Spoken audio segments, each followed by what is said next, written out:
streets knows no bounds. Ladies and gentlemen. All I know is you never had the makings of a varsity athlete. What is it with you and this obsession with this varsity crap? People come to us because we don't sell them on anything. They can't refuse because of the implication. You wonder ever you're a bad man? World needs bad men. We keep the other bad men from the door. Some things are a matter of doing. The world's greatest radio show in Tennessee. That doesn't sound right, but I don't know enough to dispute.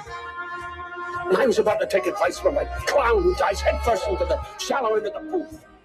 It's Talk Sports with John Reed and Cody McClure. If it is to be said, so it be. So it is. So it is.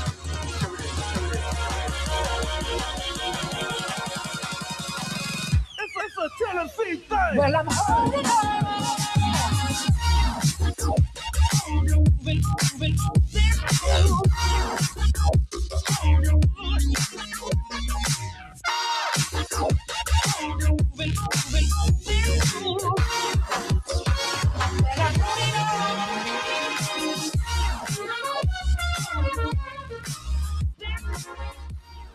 Back in the booth, back on the airwaves, coming at you live from the White Claw Hard Seltzer Studios.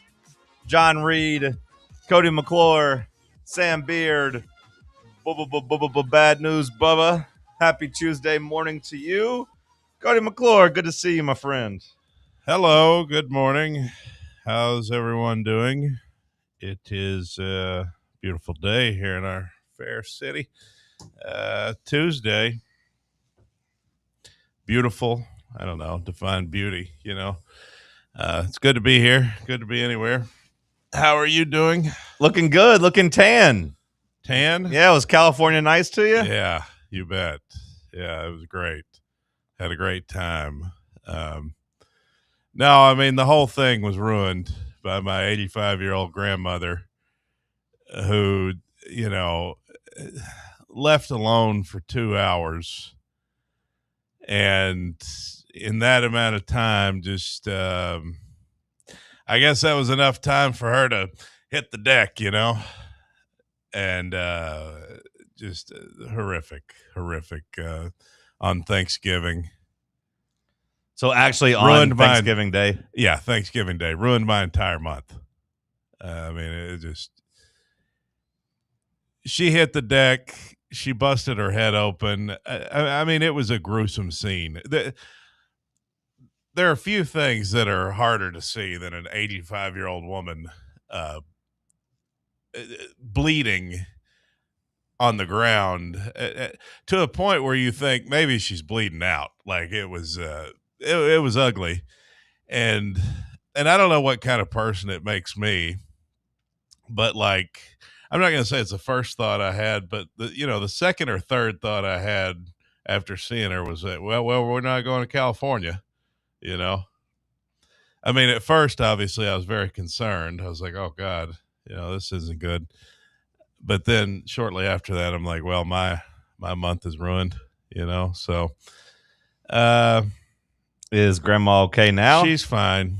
Yeah, she's fine. She lost some blood, but really the worst thing that happened, she just had a cut on her head and she's on blood thinners. Oh. So it looked a lot worse than it was. Okay. Well, you told me she had surgery. Well, she had to have surgery on her hip. Oh, so okay. She broke her hip again. Okay. She's already broken one hip. Now she broke the other one, and it was a much worse break. Gotcha. I feel like when I read grandma fell, busted her head, now has to have surgery, and I was thinking on her head to stop the bleeding, and I was like, oh God. Well, that probably sounded worse. Yeah, I don't think she could come back from that at 85. If you have to put her down to fix her head. It did look that way. When we first walked in, the blood was, there was a towel. My great aunt had put her head down on a towel, and the towel was soaked in blood. I mean, it was a horrific scene. But luckily, it was just, she hit her head. She got a cut. She had to have 5 staples put in the back of her head. But it was just a cut. it wasn't like there was no head injury, which was seeing it, you would have thought it.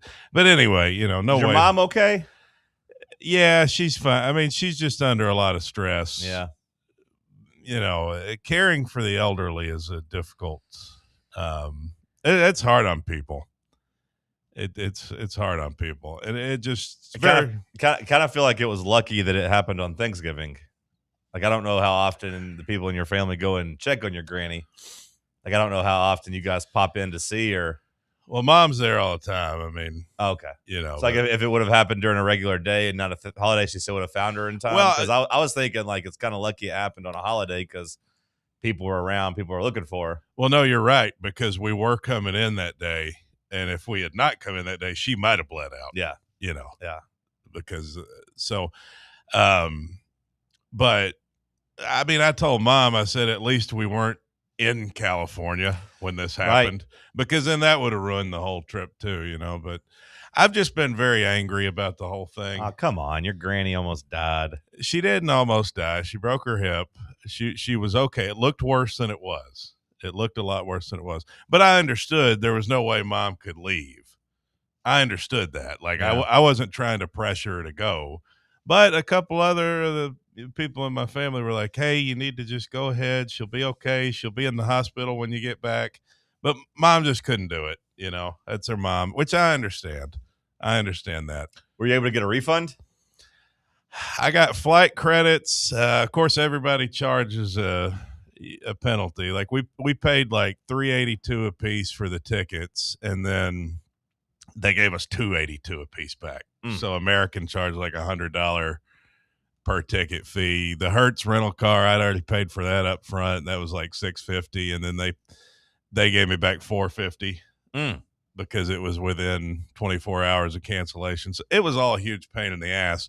So yeah, I lost some money, but it wasn't like wasn't a terrible amount of money. You got most of it back. Yeah. Hotels. I mean, did you have? Well, the Riot House Hotel in West Hollywood.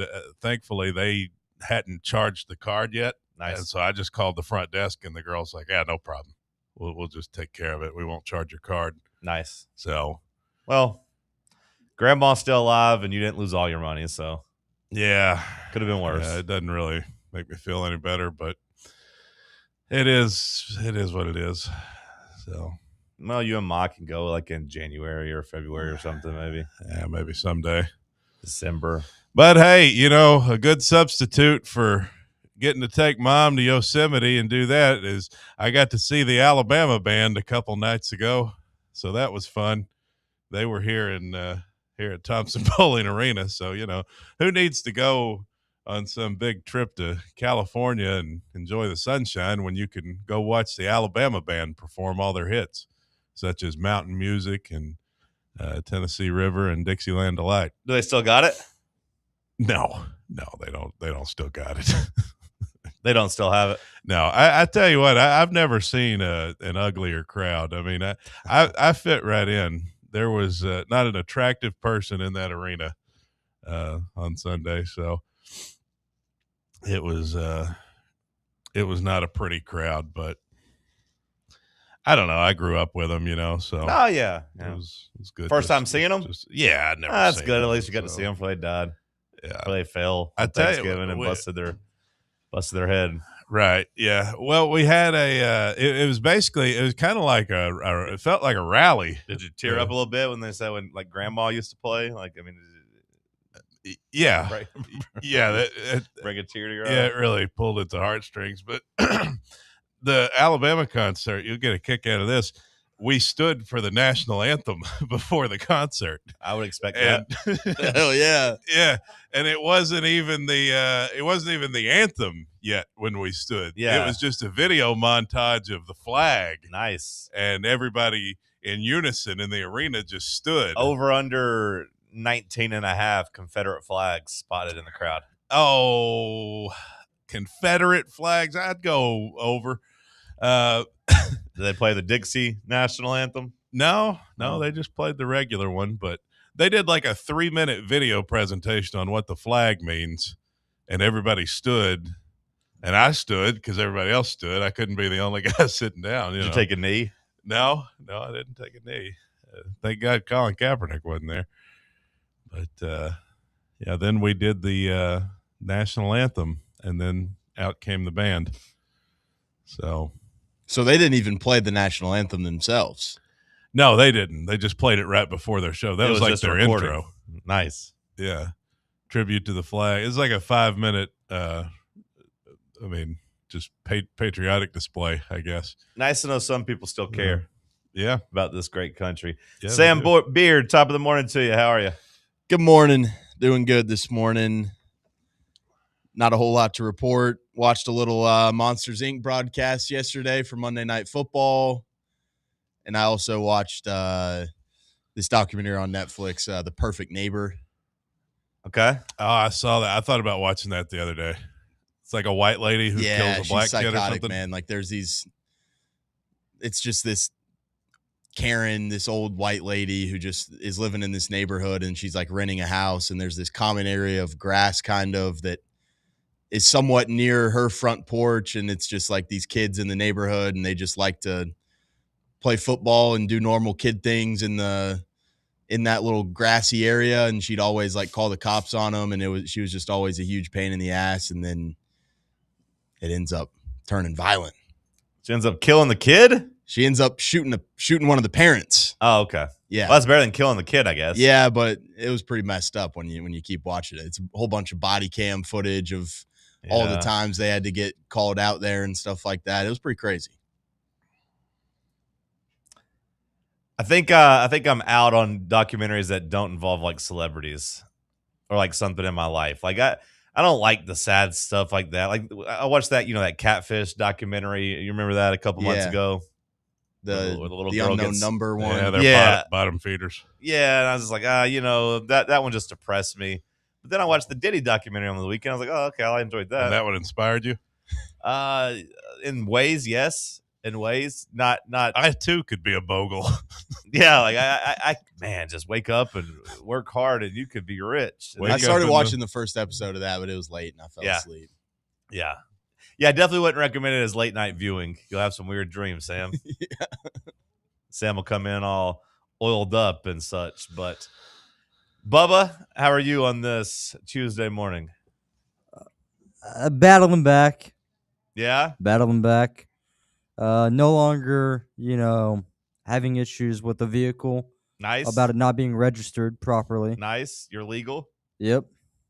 The card is back in my hands. Different number, but let's go. Same bank account. So what a bounce back you've had over the last 24 hours. Yep. Maybe a new quarterback for my favorite professional sports team. I joked around about calling Phillip Rivers, and they were listening. I said, hey, just call Phillip Rivers, see what he's doing. And they're like, you know what? That's a great idea. Phillip, would you like to fly out and work out, even though you haven't played in 5 years and you're a Hall of Fame semifinalist? I'd call Joe Namath if I was them. Might as well. And then poor Ryan Tannehill's like, really? I can't get a workout. Should be Russ, but my night also consisted of me learning and leaning into Japanese salaryman culture. Okay. So I dream of one day going to Osaka, and I think it's Hachinoe. I could take you to Osaka. And a couple of other, cities throughout Japan, and going to various bars and places and passing out in bushes until the next morning. Okay. Nice. Well, I hope you accomplish that dream. Thank you. We'll talk some football coming up next. Either last night's abysmal game, which probably isn't worth a full segment. Highlights. Jalen Hurts, really lucky he won a Super Bowl last year. Because otherwise the conversation about him would be drastically different. Lowlights. A.J. Brown. If you're going to run your mouth all the time, catch the damn ball. Catch the damn ball. Cody knows. Yeah, I watched the whole game. Is he still reading that book? He needs to pick up a manual on how to not drop important passes. He dropped a big third down. Or I don't even know if it was a third down. He dropped a big pass that led to an interception. One of Hurts's 5 turnovers. He dropped a touchdown at the end of the game. Boy, do they stink. But Tennessee fans got something they had been waiting for. A firing. We'll start with that. Stick with us. It's Talk Sports on Fan Run Radio. Big Orange Country's home for sports. This is Fan Run Radio. Welcome to Axle Logistics, where excellence isn't just a goal, it's an energy. As a leading third-party logistics company, Axle is powered by an award-winning culture built on a work hard, play hard mentality. Here, the drive for success is contagious and hard work never goes unnoticed. Whether you're just starting out or looking to level up, Axle Logistics is the place to launch your career. Join us and take your ambition to the stars. To learn more, visit axlelogistics.com. What kind of day is it? It's a White Claw day. Light and refreshing tasting, uniquely cold wave filtered. There's an iconic flavor for everyone. Come on, grab a pack. White Claw. Grab life by the claw. Please drink responsibly. Hard seltzer with flavor. White Claw Seltzer Works, Chicago, Illinois. Yeehaw! I've been hooting and hollering ever since I started betting with the VIP Play app. VIP Play has more than 200 leagues. Every bet type you can imagine. Live betting and live hosts, all with 24/7 support from real live people when you need them. Start betting better with the VIP Play app today. Don't be a better, be a better with VIP Play today. Download VIP Play today or head to VIPPlayApp.com. Make sure you use the promo code FANRUN to take advantage of their welcome bonus and so they know that we sent you. Gambling problem? Call 1-800-88-99789. Must be 21 or older and located in Tennessee to bet. For over 3 years, Crumble Cookies has served the Knoxville area. From Clinton Highway to Parkside Drive, even our friends out in Maryville have reached you, our fans, with the best cookies in the game. This fall, Crumble is gearing up for yet another fantastic season. Whether you're tailgating or looking for a pick-me-up after getting the kids from school, Crumble has you covered. Download the Crumble app to check out this week's rewards and features. And stop on by. Tell them Fan Run sent you, but don't miss the cookies. Are you thinking of buying a home but don't know where to start? Well, call VFL Josh Travis, your local mortgage expert with Foundation Mortgage, based right here in Knoxville. Whether it's your first home or your forever home, he'll keep the process simple every step of the way. To get started, visit mortgagebrokerjosh.com or call 423-312-9777 today. Foundation Mortgage Company, LLC is an equal opportunity housing company. NMLS number 1387311.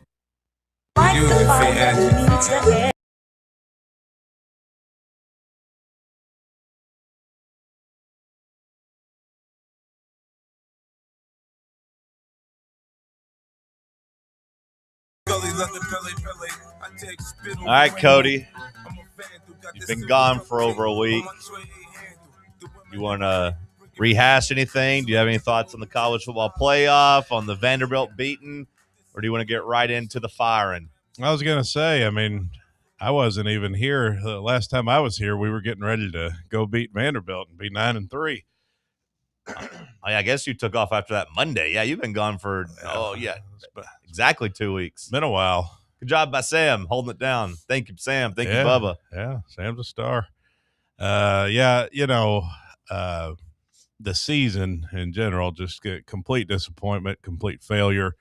I don't really think Heupel's ever going to win anything here. But, I will say, though, there's a lot of coaches who aren't great coaches who have won big because they had talent.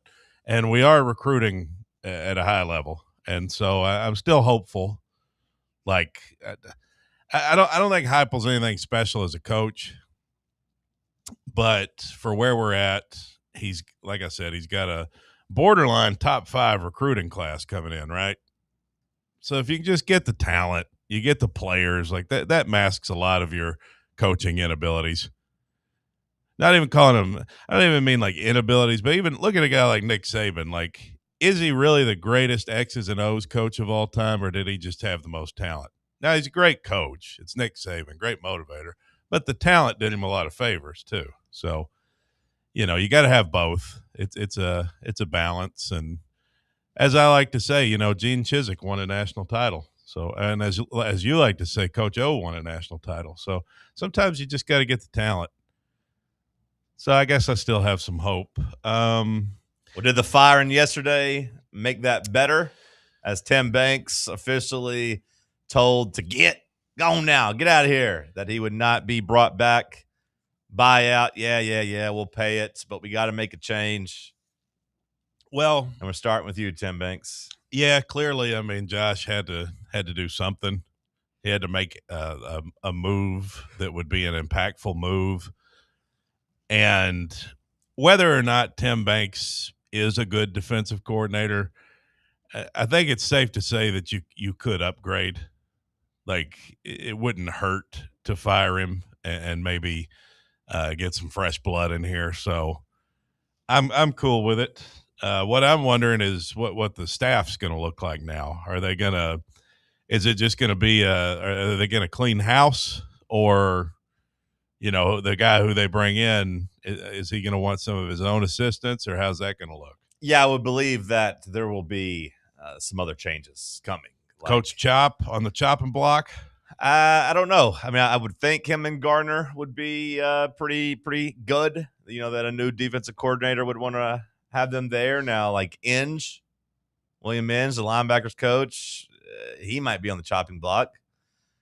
Willie Martinez, I think Willie Martinez, from what I've been told, like probably leaning closer towards retirement and just kind of hanging it up. So, I mean, I think that'd be another place you could make a move pretty easily, especially if it ends up being the name out of Washington, Ryan Walters. I think he's a guy that has had some pretty good secondary play. I'd imagine he's got guys in place that he would want to bring with him. He's got ideas in place that he would want to kind of have. So we'll see where it ends up going. But the big news: Tim Banks out of there. Tim Banks is gone. Tennessee gets their pound of flesh, and we talked about it after the Vanderbilt game. At that point, it was a loss bad enough, embarrassing enough that you're going to have to make some changes. Yeah, I mean, it was just awful. I mean, it felt like 2016 is what it felt like to me. I mean, just terrible. Well, that too ended up in the Music City Bowl. So yeah, I mean, it's not all that different. 8-4 is not acceptable when you look at the schedule you played and who you lost to and who you didn't beat. No, disappointing year for sure. And, losing to Vanderbilt close would have been bad enough, but just having them absolutely beat your eyes shut is a different story. And like I said, at that point, it was clear you're going to have to fire somebody.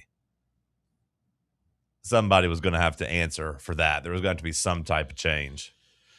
Still might be on the offensive side of the ball, but at least now you know that it will be on the defensive side of the ball. The first name that's been heavily linked, Ryan Walters, the current Washington defensive coordinator. He was the Purdue head coach in 2023 and 2024. The head coaching stint did not go well at all. Before that, he was the DC at Illinois. Missouri before that. So, like, he's had some SEC experience, if you consider the Missouri SEC experience. He's coached a really good defense at Illinois. And, I think he gets credit for a really good turnaround in Washington, kind of getting their defense back on track this year. Yeah, he seems like one of those guys that when he gets there, things improve statistically. Like he's got a track record of, hey, this defense was ranked 104th, and then he got there, and now it's 22nd. Like the biggest thing he gets credit for last year was taking their run defense, which was number 15 in the Big Ten the year before, giving up basically 162 yards per game. They got all the way up to number 4 and improved that by, basically 60 yards. They gave up 103.5 yards on the ground. So, like, people gave him a lot of credit for fixing the run defense in a hurry. Yeah. I think my goal for Tennessee football at this point is just to amass as much talent as possible. I think that's how you win. I'm tired of, worrying about the coaches, whether or not we've got good coaches. Just get so much talent that they win the games. That's how a lot of schools are able to win at a high level. And I think we're capable of doing that. Man, I don't know. I don't know if that's the recipe moving forward because I don't know if we know what talent is. Like, it's hard to say that when the number one team in the country, Indiana, that has like the 72nd ranked roster in the country.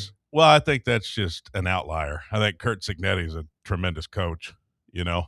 Yeah. I think 9 times out of 10 the talent will win out though, unless you have just superbly a better coach. And when I mean coach, I don't mean just X's and O's, but like Cignetti's the whole package, you know, the development, the scouting, everything that's gone into that, like bringing the guys in that he did. Yeah, and I guess if you're saying coaching is strictly the X's and O's, fine. But like we need our coaches to make sure they can scout and like hit the portal and get some good players and find the right guys to put on the field. For whatever reason, injuries, recruiting, guys quiet quitting and then just quitting or being sent home and fired, and Boo Carter. Like, Tennessee didn't have the right combination of defenders last year. And people talked about it all season. The tackling wasn't good enough.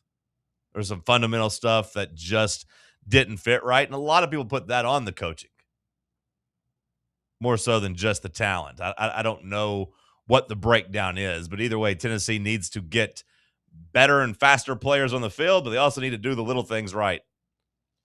Hell, like you pointed it out after the Syracuse game, little things right, like just lining up on the right part of the defensive line whenever you're trying to get aligned. Like, that's something that you saw Tennessee struggle with from the beginning of the season. So yeah. I thought Tennessee's failures were both coaching and players weren't good enough. You say where Lane Kiffin went to LSU? Yeah, I did see that. You guys talk about that? A little bit. Yeah. Honestly, by the time it happened, we're kind of like, whatever. I was just going through the bookmarks here. Yeah. That was a big story, huh? Apparently now, I was listening to the Fox National as I was getting set up here this morning, and apparently he's letting more coaches come back to coach the offense.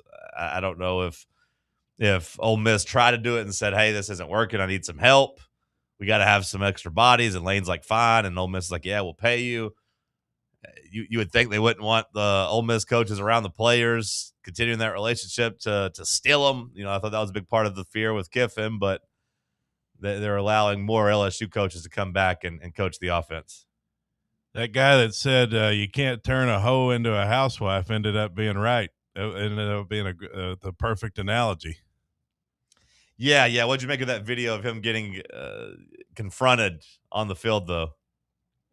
Well, I mean, not much you could do if you're him there.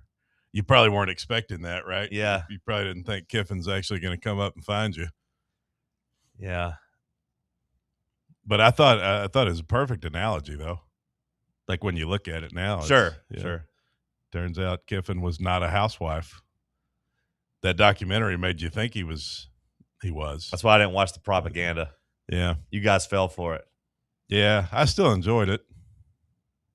I never saw it. Cody came in. He's a changed man. Me and Bubba did. Yeah, we watched it. Bubba was like, Lane's not going to leave. He's a changed man. He's happy.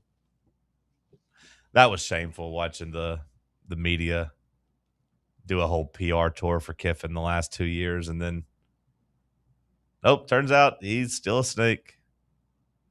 He's still that guy. Ryan Walters, a 40-year-old, soon to be 40-year-old defensive coordinator, had a taste as a head coach, didn't go well. I don't know if he has some drive to get back and get another chance as a head coach, but I will say if you go to a place like Purdue and fail, you probably would be pretty picky with your next jobs. Maybe you just line up and say, hey, I could be a high-paid defensive coordinator in Tennessee. Ball accounts, willing to pony up, willing to, invest in that position. Of course, it's not Josh Heupel exclusive. All coaches like to hire somebody they have crossed paths with, people they have coached, people they have met along the way.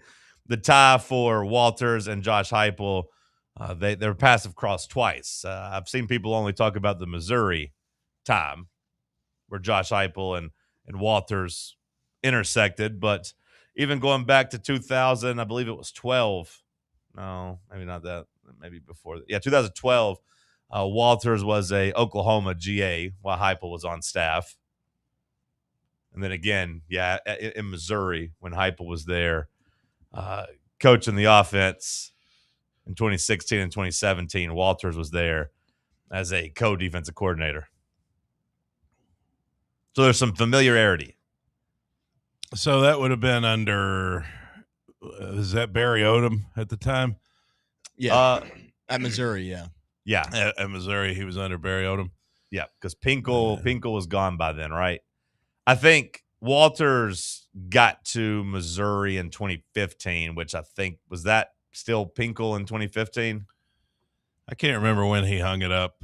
I want to say Pinkel, because I went to that game. Yeah, I went to that game in 2015. That was one of Pinkel's last games. Pinkel retired in 2015, if I remember correctly. Because I remember being there freezing. 2015 Missouri. Yeah, but also being there like, why the hell am I here? But I committed to going to it. That was a game that was like 19-8. Yeah. Yeah. And 16 was Odom's first year. Yeah. That was the one where we put 63 on him. Yeah. Dobbs and the boys. Which the people pointed out, like, hey, I don't know if I want to hire the coach that gave up 63 points. But I was like, there's a lot of NFL talent on Tennessee's roster at that point. But also, like, Tennessee scored 17 the next 2 years. So, growth. So he was there that whole time? Yeah. Okay, so. Yeah, he was the, he's coached at Memphis. He coached cornerbacks at Memphis in 2014. Was at Missouri in 2015, coaching safeties. Odom comes in. I guess Odom was already there. Odom gets promoted. Then he becomes, co-defensive coordinator in 16 and 17. And then the defensive coordinator in 18, 19, and 20. It did kind of come unraveled for them in 2020. Although, if I remember correctly, I thought didn't. No, I guess that was 21. Okay, yeah, I was going to say, didn't the former Arizona head coach didn't he coach Missouri's defense? But that was like in 21. We got him fired in 21. It did come crashing down for Missouri in COVID year when they had to play the All SEC schedule. But I'm choosing to chalk that up to COVID year. Yeah, really, we all struggled that year. That was a global pandemic. Plus, we lost to Kentucky 34-7 at home, and that's like the only time that's happened in the last 40 years. So, yeah, a little bit of a weird year. Going to throw that one out. The Missouri defense played pretty good in 17, 18, 19. So he's you think he's the guy? I mean, that's where all the signs are pointing? To me, whenever you can connect the dots that the paths crossed, that's important. But then also, when somebody like Chris Lowe and Pete Nakos come out and Chris Lowe's saying, hey, it's going to move fast, Heupel's got his guy in mind or else he wouldn't have fired Banks. And then Nakos puts out, hey, here's a name to watch. And then oh, wait, Tennessee's zeroing in on him. To me, that is just a formality. And once that happens, that's who the hire is going to be. So I am operating as if it is Ryan Walters. We'll see if, Washington makes some big commitment to keep him and keep him at Washington. I wouldn't think that they would outbid Tennessee, and I would think that he would look and see that the ceiling's higher at Tennessee. Is that the best hire we can make? I don't know. Do you have a name in mind? Will Muschamp was a popular name thrown out there. Gerard Mayo, former stud here and former, NFL coordinator or NFL position coach that called some of the plays according to New England. NFL head coach for a minute. NFL head coach. Now, he was a disastrous head coach, and I was a Mayo fan, and I can't defend his time as a head coach. I don't think that roster was great, but I just thought he was bad week in, week out. He did not pass the head coach test. No, but we don't need him to be a head coach. We just need him to run the defense. I would love to have a guy like Mayo, VFL.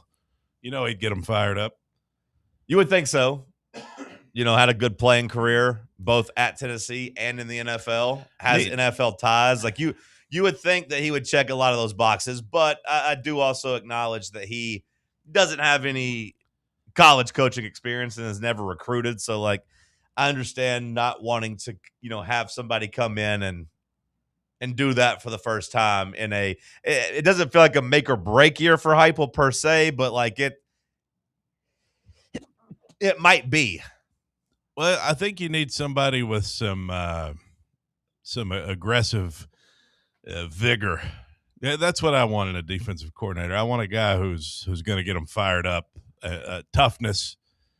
I don't want a guy who's just like kind of another player's coach, which I don't know about this Walters guy. I don't know how he's viewed as a coach, but yeah, I don't think he's like the crazy rah-rah guy, but he is like on the sideline. He is down there coaching. He's not up in the press box looking sleepy. So like Mayo's not like a rah-rah guy either, really. Like he's pretty reserved. He's pretty cerebral. I mean, it comes from the Belichick tree in that way, but yeah, Will Muschamp, he's crazy. He's a name mentioned, and he's crazy. So, like, yeah, like I mean, if you're wanting just a psycho to punch a whiteboard and threaten to kill your family or whatever, like that's kind of what I want. I don't necessarily disagree. I think this team needs a little bit of that. Like, this narrative has developed that we're soft, and I don't like that.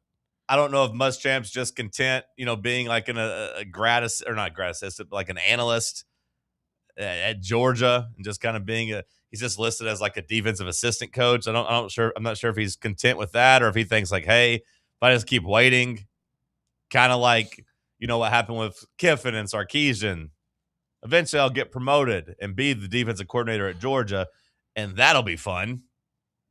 That'll be good. If I just bide my time, I'll get this promotion. Yeah, who knows what he wants? Everybody's got their own path. He's been coaching a long time. I heard we were tied to Jim Knowles. That was another name. Yuck. Don't like that? Too old. I saw videos of him at Penn State this year, and he looked like he was a man on his deathbed on the sideline at practice, just like. Okay. So maybe don't hire him. Hunched over, just looking like he had one bad defensive performance could make him croak. Plus, he was at Penn State, and, you go down that route. Bob Shoop. I mean, we've done that. It didn't work out. I don't know if that defense was any good this year or not either. Like, I don't think they were the problem, but they did get shredded pretty good by UCLA. So, like, I don't know if he was necessarily doing his best coaching there. Plus, he also just doesn't strike me as like a go out and get on the road and go recruit type of guy. No, it's also like, hey, you were really good at Ohio State, but like, I don't know if Ohio State was necessarily crying when you left type of thing. You had a lot of talent there. So I don't think I would be too pumped up for him. Still not the most negatively regarded defensive coordinator in the history of Penn State, though. So that's important to keep in mind. Yeah, but this season was pretty bad. Yeah, but like it'd be hard for him to be like the worst defensive coordinator in Penn State history, Yeah, no, but like Northwestern and UCLA in back-to-back weeks was pretty bad. That's pretty bad. Yeah, that's pretty bad. Yeah, you might consider him like maybe second worst. Be hard to top the other guy though. I would expect we'll have an answer by the time we're on the air tomorrow. Really? Gonna move that fast? Yeah, I mean, I would think so. There's no reason in dragging it out. This doesn't need to get messy. This doesn't need to turn into like some big bidding war. Like, if I'm Josh Heupel, hey, this is who I want. Hey, man, remember me? How would you feel to come here and coach in the big leagues? But you can't say that because maybe he's a Big Ten guy and then he'd be offended. So you just got to be like, hey, got a lot of talent here in Knoxville. Have you ever considered moving here? Move from one stadium on the water to another stadium on the water. It's a long move. Hopefully he'd have somebody helping him like with the U-Haul and stuff. He is a West Coast guy too. I mean, he was born in Los Angeles. It's a lot of money to get a U-Haul to go that far. Because he'd probably need one of the bigger trucks too, I think. I would imagine that he'll be compensated. Yeah, for the move. Well enough to move, yeah. Well, it's a lot to ask your family, to pack up and go all the way across the country. Hopefully Tennessee is still seen as a upgrade over Washington. Hopefully. Do you think there's any concern about hitching your wagon to Josh Heupel at this point? Think about that during the commercial break. We'll come back. We'll break it down. We'll dissect it. We'll discuss it. Let's talk sports on Fan Run Radio. Can't get enough Fan Run Radio? Download the free Fan Run app and take the best Tennessee sports conversations with you wherever you go. Got a problem tree looming over your home? Call ECR Total Landscapes. Whether it's trimming, removal, or storm cleanup, our certified pros get the job done safely and efficiently. We're licensed, insured, and ready 24/7 for emergency calls. Big or small, we cut them all. ECR Total Landscapes.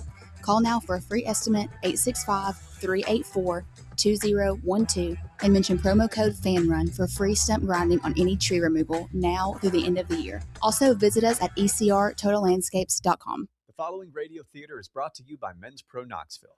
Hey, Dad, you want to play football? No, buddy. All right. Pops, want to work out?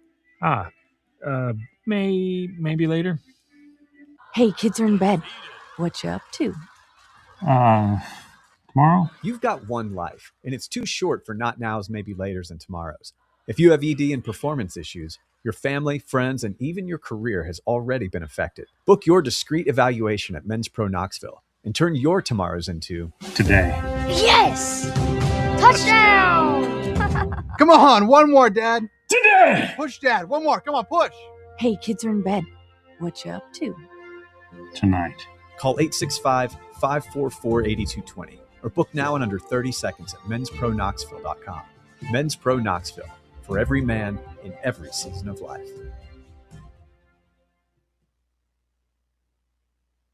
Hey, Vols fans, Cody Brown here.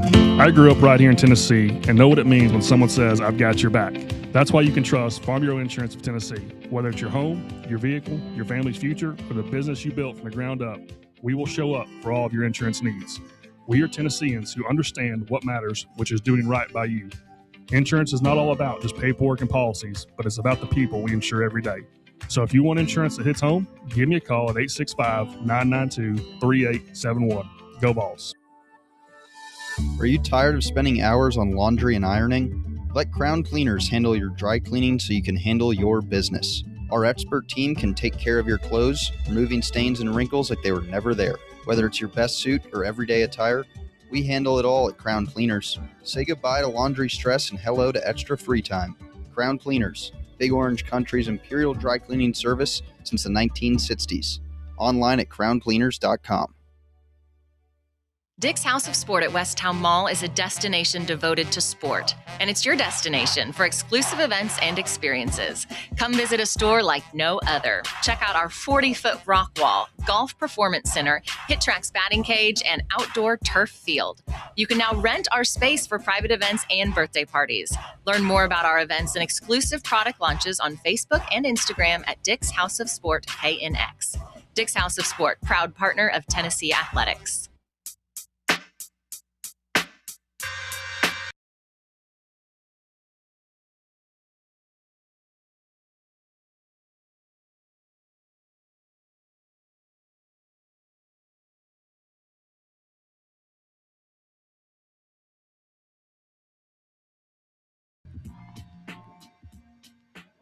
As Tennessee tries to hire a defensive coordinator 1 year after having a top 10 defense, do you have any concern, Cody? Would you have any concern if you are Ryan Walters and you are weighing this opportunity? Would you look at the trajectory of Tennessee's program and view it as a positive or a negative? Would you look at your relationship, your complementary, symbiotic relationship with the offense as a good thing or a bad thing? How would you view this if you were a defensive guy? You mean from the angle of how you are what do they call that? Starts with an S. Not symmetry. How you symbiotic. are synchronized with the offense. I did just use the word symbiotic. No, it's a corporate word I'm thinking of. Synergy, yeah. You mean in terms of what your synergy with the offense is? Because I thought you meant like Heupel's going to end up on the hot seat. Well, I think both. I'm asking both. Like, how would you look at it if you were viewing Tennessee just overall? Because Heupel, not on the coolest of thrones. I won't call it a hot seat, but like he's going to have at least a solid year next year to keep people happy. You know, he needs to go at least 8-4 again to probably keep from being fired. Ugh. Well, you know, it's a 9-game conference schedule. It's going to be pretty tough. But, like, I'm saying to not get fired. Right. To go at least 8-4. But, like, you know, you're taking over for a coach that just got fired after having a top 10 defense the year before. And, you know, the defense was kind of scapegoated. And I don't think we could argue really that the offense makes the job easy for your defensive statistics with how fast we go, with the pace of play we play. You know, like that is a detriment on one hand. Yeah, but I think that people understand that about how the offense creates more possessions. And so, like, it's not necessarily about the numbers as much as it is the eye test. Like, people can tell if you're playing well on defense. Like, if you're you don't want to be getting gashed the entire game, like just giving up boatloads of yards and points, you know? Like, if you can keep that to the average, you know, keep it around the middle. Like, if that offense is clicking, I think people will be okay with that. When people are complaining, though, and people are yelling, they're not yelling about points per possession. They're yelling about overall points. They're yelling about overall rank. No one's like, hey, you're 35th in defensive efficiency. It's like, oh, you're 102nd in points allowed. Well, yeah, but I'm saying, you know, don't be 102nd in points allowed. Like I think with this offense, is it too much to expect that your defense could rank near the middle of the country? Like don't be down at 104th. You know what I mean?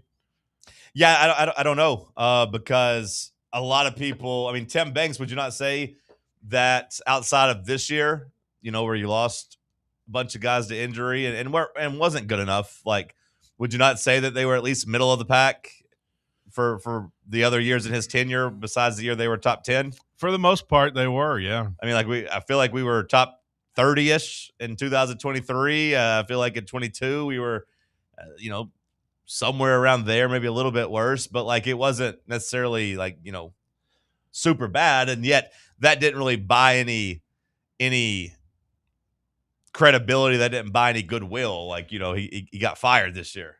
Well, I think I think there is room for improvement, but you know, Tim Banks did suffer a little bit from his injuries. I mean, having those guys out, but I think it's more so than that, just like a mentality. Like Sure. when you hear these things coming out about how practice is soft and like you need some changes there. Obviously, you're not going to win in the SEC if you're not a tough physical team. I had a problem with Joey Aguilar saying that.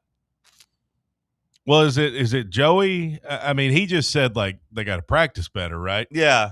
Well, I mean, I had a problem with them saying it. I mean, I have a problem with the coaches having soft practices, but like, I feel like if you're a, you know, $1 million leader of the team, like you got to speak up before the season goes off. You got to try to fix that from day one. Like you got to be like, hey guys, we're not practicing good enough. Like let's fix this. Don't tell me that after we just watched you get your ass beat by Vandy. Yeah. Well, there were some comments like this week, right? That It was after the Vanderbilt game where he came out and talked about the practice. Well, yeah, I know about what Joey said, but even since then, hasn't there been some stuff coming out about how the practices were just kind of soft? Like, I haven't seen anything new. Not enough physical contact. Like they weren't basically practicing like in a physical way. Like everything was just kind of a walkthrough. It's juxtaposed. I think we practice like with thud. I think is what it's called, where we're just playing to the thud. You know, guys come up and hits. We're not wrapping up and actually finishing. Mm-hmm. And like, you know, Kirby Smart came out and was just basically like, we don't do that here. We tackle in practice. Yeah. And people I think were juxtaposing the two. Well, I mean, look at how poor the tackling Sure. was. No, I mean, like, you yeah, know? 100%. Like, I think that, like, you know, if you're going to practice that way, you better be really good at tackling in the game. And Tennessee practiced that way and wasn't really good at tackling in the game, so it looks really, really bad. Well, that's an area where I think there's room for improvement, simply tackling. I mean, it's one of the main things you got to do on defense. But also remember during the Butch Jones era, whenever we just had guys getting hurt nonstop during practice, and you wondered, what the hell are we doing?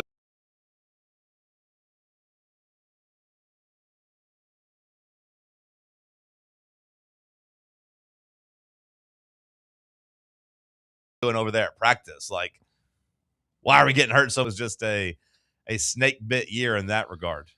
You called Tim Banks a scapegoat, and I think in some ways he probably is. Like, before this season, he wasn't viewed as a defensive coordinator that you wanted to fire, but I think there's still a lot of room for improvement. Oh, 100%. I agree. And I hope that that's what Heupel was seeing. Is like it's if nothing else, it's pretty stagnant with Tim Banks. I would hope that Josh Heupel wanted to hope that this wasn't I'm giving into pressure, so people pretty much gave to make a change, or I hope it was Josh Heupel actually doing an evaluation of the program and saying we can get better. Well, and when I say scapegoat, like Tim Banks, I'm not caping for him. Like I said after the Vanderbilt game, he's probably getting fired, and it's deservedly so after that, because the game plan was so bad. And when Vandy comes in and scores 45 on you, like, somebody's got to get fired. And Josh Heupel ain't getting fired. So, like, somebody's getting fired. It's going to be Tim Banks.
Yourself gets fired.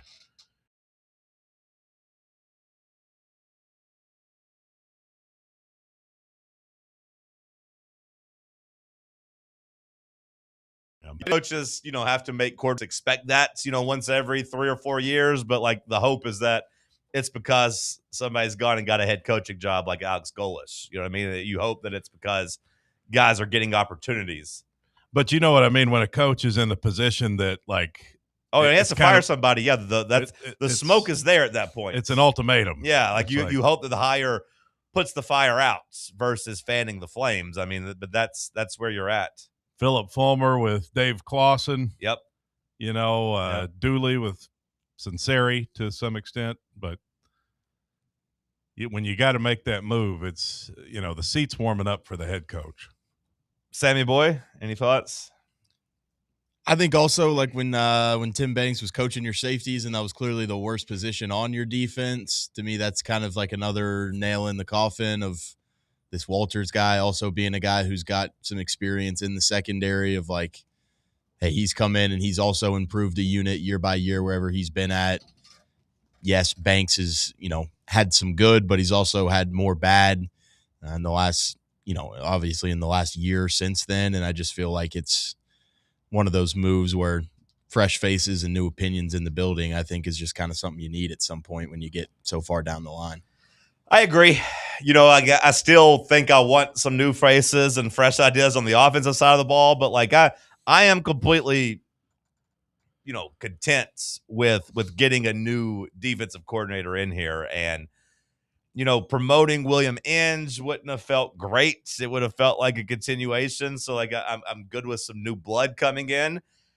I personally, I've put my weight behind Ryan Walters. I like his resume. I think I like what I've seen from him and his defenses. That's who I'm on board with. Sam, do you have a name? Are you good with him? Is there somebody else you want to have in consideration? I'm good with Walters. I like to see the, improvement of whatever defensive unit he's come into kind of year by year. I think the proof's in the pudding there with him, and hopefully he's a guy that can, come in here and do the exact same thing. And he's a young guy. Seems like kind of a fiery young, I don't know what he is on the recruiting trail, but just seems like a guy that's fit for kind of the modern game. Well, he's definitely an upgrade in our coaching staff aesthetic. He's fit. He's young. He looks like he's awake. Like he is an upgrade there. Cody, good. Yeah. Are you good with him, or do you have? Yeah, it's kind of upsetting that our whole coaching staff is like me in the 7:00 hour. It's like you want these guys to be fired up and ready to coach. That wasn't a great bottom line for coaches. They're awake. Yeah. Yeah. I mean, well, he's breathing. That's good. He's got a pulse. Yeah. Look. I defended the defense this year in the sense of, like I said, hey, you can't put all the blame of this team on the defense. The offense is pretty inconsistent. Like, hey, let's maybe pass the blame around a little bit. That turned into me being a big Tim Banks apologist, but I was just like, hey, the offense ain't really doing them any favors. But even me, somebody who had a flag planted over there, every time they'd show the press box of the defensive coaching staff, I'd be like, man, what are these guys awake? What are they doing in there? Like it didn't necessarily instill confidence, I will say. Oh, third down. All right, let's call something. Yeah. Drink the light, refreshing White Claw hard seltzer. Drink it responsibly. Pick you up a 12-pack. Enjoy. Only 100 calories. It won't weigh you down. You can ditch the beer belly bloat. Shout out to our friends over at Cherokee Distributing for supporting us locally. Hour 1 in the books. We'll kick off hour 2 with some headlines. It's Talk Sports on Fan Run Radio. The flagship station for Tennessee football. Fans. Fan Run Radio. Running a business, coaching a team, planning your next big event, you need more than just gear. You need SM Athletics and Logo Solutions. Custom uniforms, branded apparel, promotional products, done right, done fast, and built to show off your brand with pride. From local businesses to high schools to major universities, SM Athletics is trusted by winners. Get real service, get real quality, get noticed. SM Athletics and Logo Solutions, where your brand comes to life. Visit smathletics.com and let's build something great together. Are you thinking of buying a home but don't know where to start? Well, call VFL Josh Travis, your local mortgage expert with Foundation Mortgage, based right here in Knoxville. Whether it's your first home or your forever home, he'll keep the process simple every step of the way. To get started, visit mortgagebrokerjosh.com or call 423-312-9777 today. Foundation Mortgage Company, LLC is an equal opportunity housing company. NMLS number 1387311. For over 3 years, Crumble Cookies has served the Knoxville area. From Clinton Highway to Parkside Drive, even our friends out in Maryville have reached you, our fans, with the best cookies in the game. This fall, Crumble is gearing up for yet another fantastic season. Whether you're tailgating or looking for a pick-me-up after getting the kids from school, Crumble has you covered. Download the Crumble app to check out this week's rewards and features. And stop on by. Tell them Fan Run sent you, but don't miss the cookies. You're listening to FM 105.7 and AM 1340, WKGN Knoxville, and W289CU Knoxville, Fan Run Radio.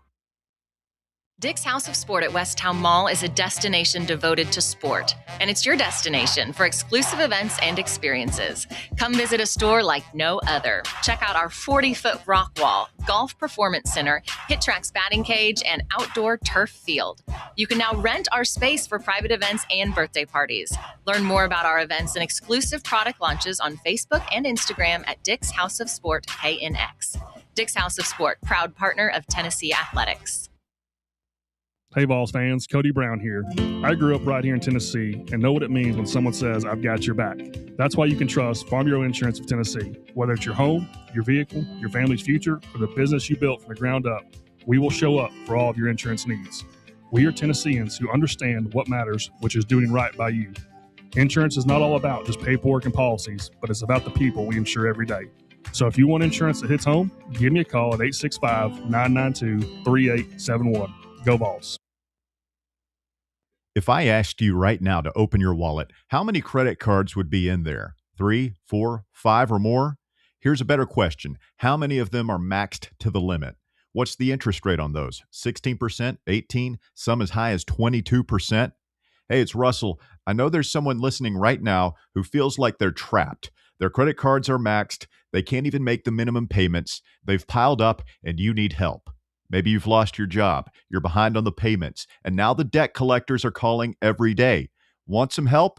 Jerry Givens can help. Jerry's been helping East Tennesseans for years get back on track, get their debt under control, or even eliminated. Jerry Givens knows what laws are out there to help protect you.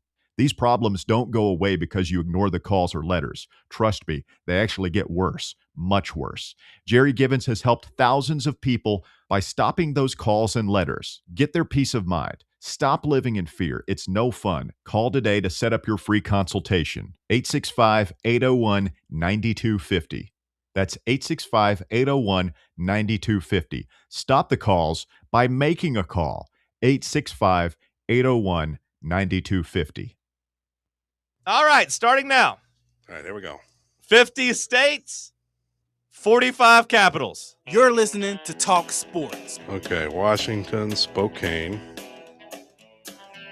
Oregon, Portland. Airing every day. From 7 a.m. to 10 a.m. Am I wrong, or is he already 0 for 2 on the capitals? Am I wrong, or is he already? Oh yeah, for 2 on the Capitals? Oregon is Salem. You already missed it. You don't get to go back. On 1340 WKGN. Oregon is Salem. No, because we just told you the answer. No, you didn't. I'm not letting you get in my head.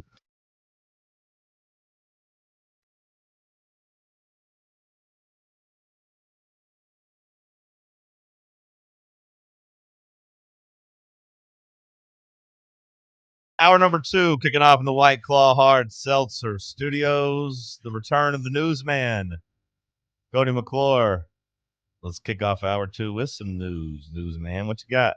Thanks, John. Well, it's official. Bob Baskerville has won the regular season of the Station Fantasy Football League with an impressive 12-2 record.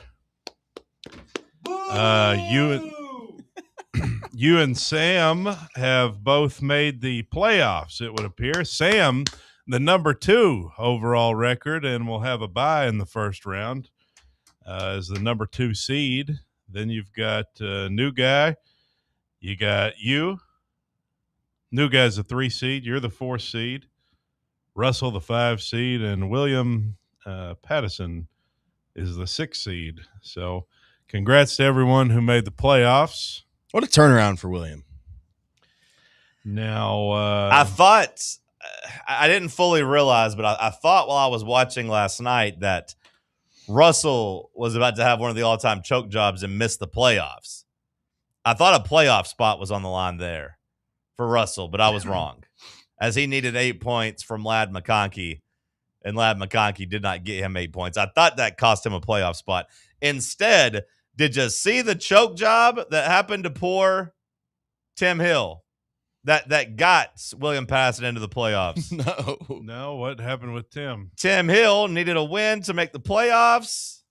No, wait, that's not right. He didn't need a win, but he needed to basically win the tiebreaker over William, right? So it came down to points scored. Oh, I see. Yeah, both with a 7-7 record. Yeah, and Tim Hill gets outscored by William by 11 points because Tim Hill's quarterback, Jalen Hurts, scored 0 points.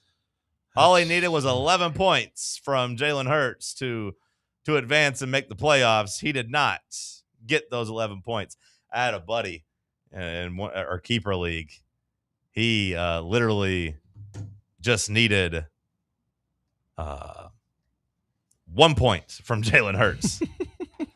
He lost 1 point. He lost 104 to 103 to miss the playoffs because Jalen Hurts threw that late interception and finished with 0.4 points.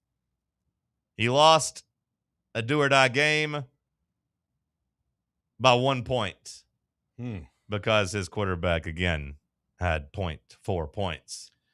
That's tough. Still not as bad as Tyrod Taylor. Hold on. We're not done going through the fantasy football standings. In the Station League, do you have the rest of the standings in front of you? I do have the rest of the standings. Okay. So I told you the teams who made the playoffs, and then you mentioned Tim Hill. He just missed out at 7-7.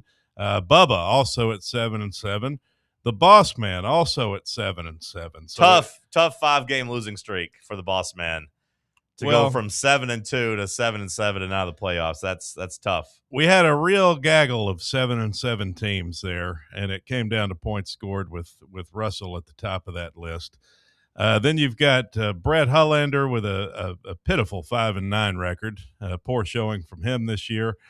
And then you have me at 3-11, an awful showing by me this year, a terrible team. Did not make the playoffs, did not come close, had a lot of tough losses. And then in last place, Chase Thomas with also with a 3-11 record. That's not what the standings. Well, it comes down to head-to-head. No, the standings come down to points scored, as you just said. As the college football playoff committee told you with the Miami Notre Dame situation, at the end of the day, when the two teams are right beside each other, head-to-head has to have the most weight. It carries the most importance. So when you compare the head-to-head, I did defeat Chase Thomas. So, a poor showing by me, 11th place.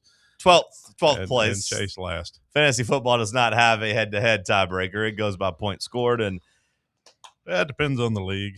I will say, Cody, you didn't score the fewest points in the league, but you did score the second fewest points in the league. No. Third fewest. I scored more than Bubba. Apologies, Bubba. You scored the second fewest points in the league. Third fewest points, Cody. Not dead last there, but stifling defenses, baby. Unfortunately for you, there is a big number 12 standing next to your name. Poor Brett just got, if you played Brett, you just scored 150 points. You look at his points allowed, 1671. It's pretty tough. Next highest is me at 1575. I played Brett, and I scored 85. There were so many. It was a good week for your team most of the year. There were just so many damn opportunities for me to get a fourth win. Ryan beating me 95.3 to 94.3. The week I lost to Sam, I put up 141 points, and he just happened to put up 157. So many missed opportunities. But what are you going to do? In my other league that I care about, Bear beat me to keep me out of the playoffs. Oh, no. Oh, no. Yeah. So no playoffs for you in fantasy? Well, this no, year? I still got one that I'm alive, and I've actually advanced. So I've got one where I'm in the Final Four. Let that be a lesson, maybe, to be a little bit more humble moving forward when it comes to talking about fantasy football. Well, that's true. A lesson in humility is one that we could all. Because you've talked a lot of trash just to finish in last place. I have. I tell you who else has talked a lot of trash, and that's that Diego Pavia at Vanderbilt. And turns out he's a Heisman finalist. How about that? Along with Fernando Mendoza, Jeremiah Love, and Julian Sayin. Those are your Heisman Trophy finalists that will be in New York. Sayin obviously not going to win it. They're probably not going to give it to the running back. Is it pretty well locked up that it'll be Fernando? Gambling wise, yes. I imagine the odds, no. But he's goofy. Did you see that interview with him after the game? He's got some Kirk Cousins to him for sure. It's a good thing we got a football in his hands. Got some Rain Man to him. I didn't hear Joey's name in that. Joey? Yeah. Well, no. He won't be there. Maybe next year. Yeah. No. Why the stray to Joey's dome? Just curious. Bubba's jealous because he doesn't have a quarterback anymore. Yeah, you just lashing out over here, Bubba. Why the stray? It's a callback to some. Maybe Joey could go play quarterback for the Colts. That would be good. Yeah, we got plenty of spots. That's tough. Giving up 2 first-round picks and then not to mention spending a top 5 pick on another quarterback that's just chilling, hanging out, ain't coaching, he ain't helping either. Anthony Richardson? Yeah. Where's he at? Just chilling. Just hanging out. Is he healthy? He's not healthy? No, you can't see. He's still hurt. Orbital fracture. Oh. Can't see. Okay. That's tough. Yeah, the ailing Colts will work out retired quarterback Phillip Rivers. So he is how many years old? 44. He turned 44 on Monday. What's the point in that? Also resets his Hall of Fame clock too, so honestly, not really a point. Well, Shohei Ohtani has been named AP Male Athlete of the Year for the 4th time. He's catching up with some other legends you may have heard of, such as Cooper Flagg, Lance Armstrong. Really? Lance Armstrong? LeBron James and Tiger Woods. LeBron James. The baseball superstar ends 2025 by winning the AP Male Athlete of the Year for the 4th time. So that ties Tiger, LeBron, and Lance Armstrong for the most among male honorees. How about that? Truly a how does that make you feel? Once in a generation player. Well, I mean, it's clear he's just he's a once in a generation type of player, right? I mean, it's kind of overrated. Is he? Yeah, kind of overrated. Did you not see where he had like 12 strikeouts and 3 home runs in a single game to move to in a critical game? Sam, didn't you say he was batting like 100 in the playoffs before then? That's fine. I think he was before that, yeah. Yeah, but great players are great in great moments. A little overrated, if you ask me. Big moments. It's not about being consistently good. It's how are you in the big moments, you know? I mean, you know what they say about Michael Jordan? He missed a lot of shots over the years. That's true. But in the big moments, right? Like against the Jazz. Everybody remembers that one. It's pretty big. And Notre Dame, their athletic director has ripped the ACC, saying permanent damage has been done. The Notre Dame AD, Pete Bevacqua, unloaded on the ACC in the wake of the Sunday college football playoff snub, saying the conference that houses almost every Fighting Irish sports team has caused permanent damage to their relationship on an appearance with the Dan Patrick Show. He was upset with how the ACC pushed for Miami over Notre Dame leading up to the selections in the college football playoff. He said, "We were mystified by the actions of the conference to attack their biggest partner in football and a member of their conference in 24 of the other sports." Imagine that, the ACC pushing for a member institution as opposed to Notre Dame, who's an independent. Yeah, I mean, if you're them, you can't really cry about that, right? Well, he is. That's all they've done is cry. Although it worked. The ACC commissioner came out and was like, whoa, we're not trying to do anything like that to Notre Dame. We weren't trying to put them down. We respect Notre Dame. We're good with them. We got no beef. We weren't trying to single them out. We were just saying, hey, we like Miami's schedule. We were talking about BYU and Alabama. We weren't talking about you, Notre Dame. Last month, the ACC's official X account, did you see where they posted a side-by-side comparison of Miami and Notre Dame? And the the text read, "No hypotheticals, just facts." And it showed that Miami beat Notre Dame 27-24. So, I mean, that's kind of going at them. Yeah, no, they went on for sure. But can you blame them? I mean, it's a member institution. Miami's a member of the ACC. Notre Dame is not. Like, what do you want? What do you expect from them? Like, these Notre Dame people think that they should just be treated with such privilege, such reverence as a, God's gift to football, which I guess that is kind of how they view themselves. They do have a giant Jesus statue right outside the stadium. Not a statue, but what do you call it? A mural? The touchdown Jesus? I feel like he'd classify as a mural. Yeah. It's kind of a statue. It's a building. I mean, it's a building. But what do you make of them sitting out the bowl game? I understand why it's easy to dunk on them. I also understand being petty. And if I were them, I wouldn't want to play either. And if it was Tennessee, I wouldn't want to play either. Is how I feel. But like, I also understand dunking on them. Like, yeah, I see both sides to it. You feel like you've been lied to. You feel like you've been, basically screwed. That's how I'd feel if I was Notre Dame, because like you had us ahead of Miami for like the last month. Why are you now moving us when nothing changed? I also see both sides of it, but I can't help but enjoy that Notre Dame got left out.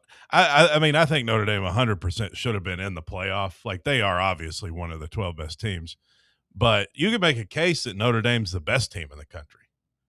You could argue for it, having won 10 in a row. Like, what would the spread be if they were on the field with Indiana? Well, it'd be pretty close. That's what was kind of funny. It's like, I mean, it's funny because Alabama's the one always. Nick Saban's always the one. If you look at Vegas, Notre Dame would have been a bigger favorite at Oklahoma, like in the hypothetical line that came out, than Alabama is over Oklahoma. Like, Notre Dame's better than Alabama. Yeah, Vegas is telling you they have more respect for Notre Dame. I personally thought Alabama should have been the team left out. But also understand, like, I'm smart enough to get that, like, you're not going to punish a team for losing a conference championship game. Yeah, I get it. But then I would ask, why did Miami jump BYU? And no one's ever able to answer that. Like, if conference championship games don't matter, why did Miami jump BYU? Well, it matters if it's the SEC. Right, but right. It doesn't matter if it's the SEC, but it matters if it's the Big 12. Well, I mean, if I'm Ohio State, like, hey, you punished us for losing to Indiana. We dropped. If I'm Virginia, I'm like, hey, we dropped in the rankings. So, like, it literally just didn't affect Alabama, who had maybe the worst showing of conference championship Saturday when you consider the stakes and the expectations. Like, BYU was awful, don't get me wrong, but Alabama was a pick 'em basically, and they got dominated. At least BYU came in as like 12-point dogs. But like, yeah, I would ask, like, if you tell me conference championship weekend doesn't matter, explain to me why Miami jumped BYU. Mm-hmm. And you can't do it without telling me it's because they got embarrassed by Texas Tech on Saturday. Yeah. And they did get embarrassed. They did, but it's no different than what happened to Alabama against Georgia. I don't think BYU should be a playoff team. Like, I'm not beating that drum. When I watch them, they don't feel like a playoff team. But at the same time, again, why did they get jumped by Miami of conference championship? If playing the extra game didn't matter, why did that happen? The answer is pure playoff privilege, as Tim Brando would put it. I get it, but like, man, like if Notre Dame can't get in off their brand name, that's kind of crazy. But also understand, like, hey, play in a conference, and also don't want Notre Dame to have that privilege, and I don't want them to have that clause in their contract that if they're in the top 13 next year, if the playoffs expanded, or if they're in the top 12 as it's set up now, that they automatically get in. If they're ranked 12th, they could bump in out a team that's ranked number 10th, and I think that's crazy. I think Notre Dame should be in, but also F Notre Dame. Who, yeah, it's funny. Yeah, I agree. It's kind of funny. I agree to that. Because how many years have they gotten the benefit, in the history of college football, going back through the years? How many times has Notre Dame gotten the benefit like with their privilege? So they get left out this one time and they're like, oh, we're not going to a bowl game. They're crying about it. Yeah. I love it, but also I think they're definitely one of the 12 best teams. Really, the problem is the format. That's the biggest issue is, James Madison and Tulane shouldn't be in. They shouldn't both be in, especially. Like, if you want to do the thing where one of them gets a guaranteed spot, okay. But, yeah, like, both of them shouldn't get in. But that's a flaw in the format. I mean, it's a flaw in the wording. Yeah, they never should have guaranteed 5 conference champions, the 5 highest conference champions, when we only have 4 conferences that matter. It should have just been like, hey, we're going to guarantee that you get in if you get one Group 5 spot, and then everyone else is just straight rankings, is what it should have been. Notre Dame should have joined the American Athletic Conference if they wanted to be in the playoff. Or just say, like, hey, the ACC champion, the Big 12 champion, the Big 10 and SEC champions get in, and then a Group 5 champion. That's all they had to do. There's under no circumstance should they allow 2 Group 5 teams in, but whatever. No, but with Duke being 7-5, that's what ruined that whole. No, yeah, I know, but like at that point, you're telling me the conference championships matter, so let Duke in. They're a power conference. Let them in. God, that'd be awful, though. It would, and it's awful as it is, though. But sometimes that happens, though. Like you see it in the NFL, like a 7-win team and wins the division sometimes. Well, these first-round matchups are ugly. I mean, Ole Miss, Tulane, Oregon, James Madison. Are you kidding me? Like those shouldn't be like big games. Those are not big games. We've already seen Ole Miss beat the hell out of Tulane. Well, let's wait and see, because last year we had better games on paper, and all of those were blowouts. So maybe let's wait and see if these Cinderellas can keep it close. I think Miami A&M will be fun. Alabama, Oklahoma should be. I mean, it's at least 2 big brands, Yeah. Can Venables go 3-0 against Kalen DeBoer? It makes me really mad that one of those teams gets a playoff win, though. Neither one of those teams deserve to win a playoff game. They don't deserve to have that on their resume, like as a program. No, I mean, I've kind of grown to kind of like Gross. Oklahoma gross. as like a terrorist football. Yeah, they're playing defense, though. Yeah, I kind of like that sometimes, except like when they play like Ole Miss. Yeah. I mean that was tough, but that's against the best offensive mind in football, Lane Kiffin. Let's go to break. Let's talk sports on Fan Run Radio. Big Orange Country's home for sports. This is Fan Run Radio. Blackford Veterinary Surgery Referral specializes in surgeries not regularly performed by your pet's general veterinarian. They're currently accepting referrals from vets all across the country. With their newly renovated state-of-the-art surgery center and highly trained staff, clients can rely on professional and thorough care. If your vet says that your pet needs surgery or rehab, ask for a referral to Blackford Vet and let them get your best friend back on its feet. Located conveniently in West Knoxville. For more information, visit blackfordvetsurgery.com. Vol fans, reimagine your home at Broadway Carpets and Flooring for any remodeling or building needs. With a variety of carpets, rugs, hardwood, vinyl, and stone, Broadway has all the flooring and installation options you're looking for, including pet-resistant products like Pet Perfect Carpet from Shaw Floors. Visit their showroom in downtown Knoxville or the location in West Knoxville located on Kingston Pike near Pellissippi Parkway today. Hey, Vols fans, Cody Brown here. I grew up right here in Tennessee and know what it means when someone says, I've got your back. That's why you can trust Farm Bureau Insurance of Tennessee. Whether it's your home, your vehicle, your family's future, or the business you built from the ground up, we will show up for all of your insurance needs. We are Tennesseans who understand what matters, which is doing right by you. Insurance is not all about just paperwork and policies, but it's about the people we insure every day. So if you want insurance that hits home, give me a call at 865-992-3871. Go Vols. The following radio theater is brought to you by Men's Pro Knoxville. Hey, Dad, can we play football? No, buddy. All right. Pops, want to work out? Maybe later. Hey, kids are in bed. What you up to? Tomorrow? You've got one life, and it's too short for not nows, maybe laters, and tomorrows. If you have ED and performance issues, Your family, friends, and even your career has already been affected. Book your discreet evaluation at Men's Pro Knoxville and turn your tomorrows into today. Yes! Touchdown! Come on, one more, Dad. Today! Push, Dad. One more. Come on, push. Hey, kids are in bed. What you up to? Tonight. Call 865-544-8220 or book now in under 30 seconds at menspronknoxville.com. Men's Pro Knoxville, for every man in every season of life. When your car is making a strange noise, no matter what it is, you can't just pretend it's not happening. That's an interesting sound. It's like your mental health. If you're struggling and feeling overwhelmed, it's important to do something about it. It can be as simple as talking to someone or just taking a deep, calming breath to ground yourself. Because once you start to address the problem, you can go so much further. The Huntsman Mental Health Institute and the Ad Council have resources available for you at loveyourmindtoday.org.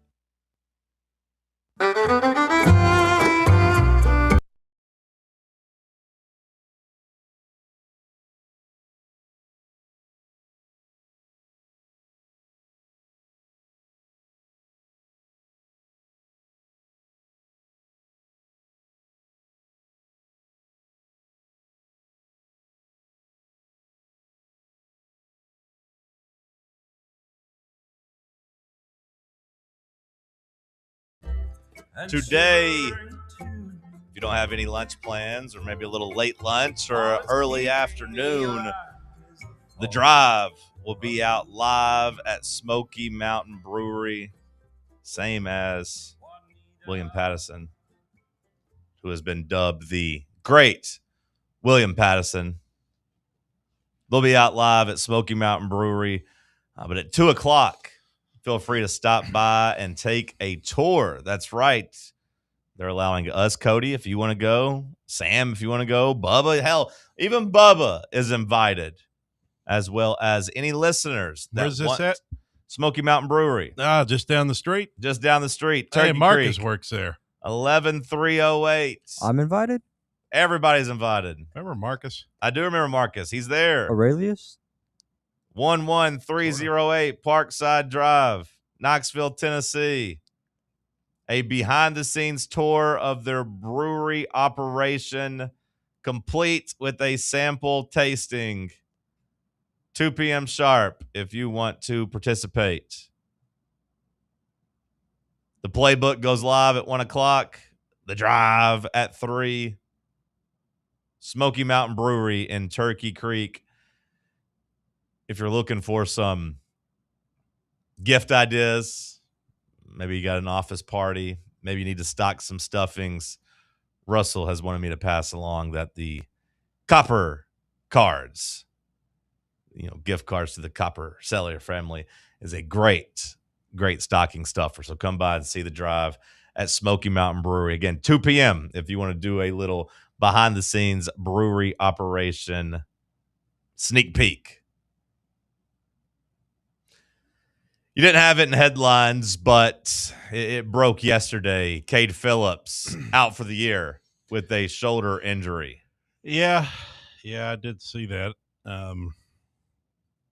We're pretty good in the front court, though, right? I mean, we don't I want to say we don't need him, but not the worst loss we could have had.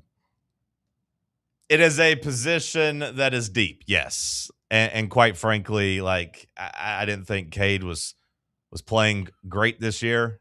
It feels like this has been a nagging shoulder injury for him. So, I think it's best right now when you have this depth and you have this ability to kind of play 5 guys.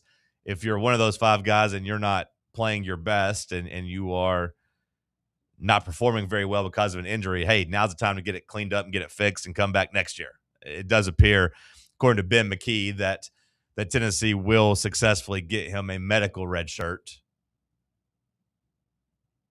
Do it before you get to conference play, before you get too far into the season. Save a year of eligibility. Get healthy. Try to come back stronger next year because you are going to need some bodies next year. I think it's kind of a win-win this year for this team. clearly that's been an injury like going on to last season that was Yep. hurting him.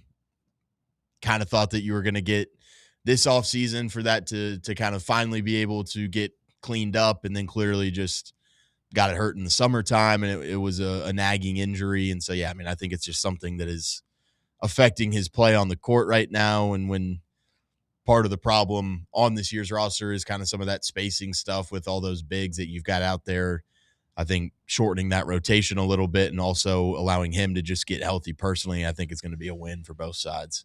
Yeah, I agree with the way you put it. You know, win-win, because as a player, he needs to get healthy too. Like, he was struggling out there and was still playing hard, but he wasn't playing good enough. And we talked about his minutes on Monday. They weren't very good in that Illinois game. And we talked about how he didn't really want those minutes to go to him with the way he's playing. So it is a win-win for him to get healthy, but also the team. Like, hey, you have a jumbled up front court. Now it becomes a little bit less jumbled up. Maybe it opens the door to playing a little small ball. If you can get Nene Mint to agree to go down there and play the 4 a little bit, maybe open up some spacing. Cody, let's do a little check-in with the basketball team because they've started losing since you've been gone. Hopefully you being back now breaks that streak. This is a low point for Rick Barnes when you consider, where the program's been the last 4 or 5 years. Well, it would be convenient if our next game was Gardner-Webb. Do we play Louisville first? Yeah, Louisville's next. Damn. Louisville's next on Tuesday. I was hoping me being back would coincide with when we play Gardner-Webb. Nope. We're going to have a big test on Tuesday, a week from today. Thompson Bowling Arena at Food City Center. Maybe the best team that's going to come into Knoxville this year when you look at what the SEC looks like. I mean, Louisville right now ranked higher in the AP Top 25 than any SEC team is. They're one spot ahead of Alabama, I believe. Number 11 right now at 8-1. They're only lost to Arkansas, Calipari. Which, that had to feel pretty good if you're Calipari. Louisville beats Kentucky. Then you take them down. Old Coach Cal. Yep. You take them down. You give them their only loss. This is what'd you call it? A low point for Barnes? Well, just of the recent years. Well, I was gonna say, wasn't it 2 years ago we lost 3 in a row? We did. Dalton Connect's year we lost 3 in a row. All in that. Was it? Well, North Carolina. Atlantis, is that where it was at? We lost 2 in the Battle of Atlantis, yeah. Battle for Atlantis or whatever it was, and then went to North Carolina and lost. So pretty similar to that stretch. Yep. All against good teams. Yep. Well, Syracuse, I mean, may not be a good team, but that Syracuse game was frustrating because it felt like it wasn't a game you should have lost. Like, I don't know. We were very lethargic, very low energy in that game. I don't know if it was the travel from the West Coast and then coming back and having to, fly up to New York, but you would have liked to have at least gotten that one. I didn't mind the Kansas loss because you had just beaten Houston. I had a problem with the Kansas loss because you had beaten Houston and because Kansas was even more shorthanded than you were. So, I get it was a third game in 3 days, and you're not really going to have to do that outside of the SEC tournament, but we don't really care about the SEC tournament. But, it lost your wiggle room. You know what I mean? Like, it lost – if you'd have beat Kansas but lost to Syracuse, we wouldn't have cared. It'd be all right. Well, you needed to win 1 out of those 3, I feel like. Yeah. The Illinois game, that was the most decisive loss. I mean, they really just kind of beat our ass in the second half of that game. When you look at both the Kansas and the Illinois game, the story of that is the 10-minute mark on, right? Like you got completely overwhelmed. Kansas completely overwhelmed you. You fell apart, and you had a 1-point lead. Yeah, those are. Oh man, I thought I hit the button. I thought you had a 1-point lead against Illinois. It's not. You don't have a sneeze button though. It's just a cough button. That's true. I thought I hit it. You just completely ran out of gas in both those games and just couldn't get stops. And to me, that's the most alarming thing is the offense we know is going to be a little clunky. The defense, man, like you haven't been able to get stops. Throw the Kansas game in there, especially like you needed stops the last 4 or 5 minutes of the game, and you just couldn't get enough against a team that's not very good. Illinois just shot the lights out. I kind of thought the opposite. I Okay. thought that the offense wouldn't be as clunky to start the year, but I did think the defense would just not be there because you're losing so many key defensive guys from last year, like your Zieglers and your Mayshacks. But that's what maybe is surprising to me is like I would have thought Nate Ament would have had a little bit more offensively right now. I would have thought Gillespie wouldn't be as inconsistent. And I thought we would have had kind of a number 3 score that would have been a little bit better for you. Yeah, I guess in my mind, Sam, that Rick Barnes has just had great defenses the last basically 5 years.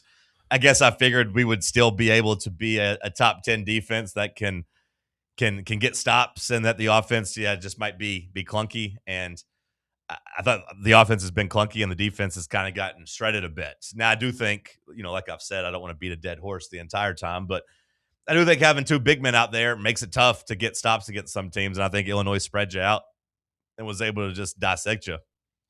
Kansas, I thought, just hit some pretty tough shots against you. We've kind of taken the defense for granted all these years. You just assume that defense is going to be elite. And you didn't have either one of them in the second half against Louisville. You didn't score enough offensively, and you gave up too much defensively. I do think if you go back to that 2023 season, though, and you look at the way, like you lost to Purdue, that one was frustrating because, you just couldn't stop Edey. Spoiler alert, it would happen again. And it was foreshadowing. But, like, you couldn't stop in the Maui. I guess that was Maui. Yeah, I said Balfour Lance, but I guess it was Maui. You just couldn't stop Edey. He shot 17 free throws in that game. But Fletcher Lawyer scored 27. But like on your end of the court, you were 33% from the field. Only one starter, Dalton Knecht, got into double figures. He scored 16. The only other player on the team that scored double figures was Jordan Gainey with 15. You lost that game. I remember feeling pretty gross about it. You came back. You scored 60 points against Kansas, where, like, it was this kind of the same story. You couldn't stop Hunter Dickinson. He grabbed 20 rebounds on you. God.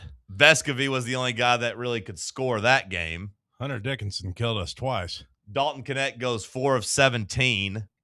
That's 2 different schools. Scores 13 points. You lost that game by scoring 60 points. Again, you shot 31% from the field, 27% from 3. And then, do you remember the first half against North Carolina that year? Mm-hmm. That was a high-scoring affair. We got down big, and then we came back, right? They dropped 61 on your head in the first half. It was 61 to 39. So, you at least did some scoring. Yeah, you fought back in the second half. And then the second half, you make a run. You at least score 53 points. And then, you saw flashes of Dalton Knecht scoring 37, which went crazy. Which I do think gave you some hope moving forward. But, like, you were 4-3. You were 4-3 after the first 7 games in 2023. And I imagine Bobs were pretty bad about that team. Yeah, I remember at the time, like, we weren't feeling good, having lost 3 in a row, but you did know that you had Dalton Knecht by that point. I mean, the North Carolina game, yes, but, like, that was the only game you would look at and say that Knecht was, like, special in, outside of the exhibition. Maybe if you were taking the exhibition into account, although I would maintain that many people probably thought, Tyreek Key scored a bunch of points against Gonzaga. Got to see it when it matters, blah, blah, blah. But, Knecht hadn't fully flourished into being an All-American. No, I mean, he wasn't there yet, but I think you could tell he was special.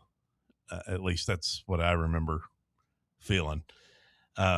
This team, it doesn't feel like they have that special player, and it's so different than the last few teams you've had in the way it's put together. I don't think you have that elite guard play outside of Gillespie.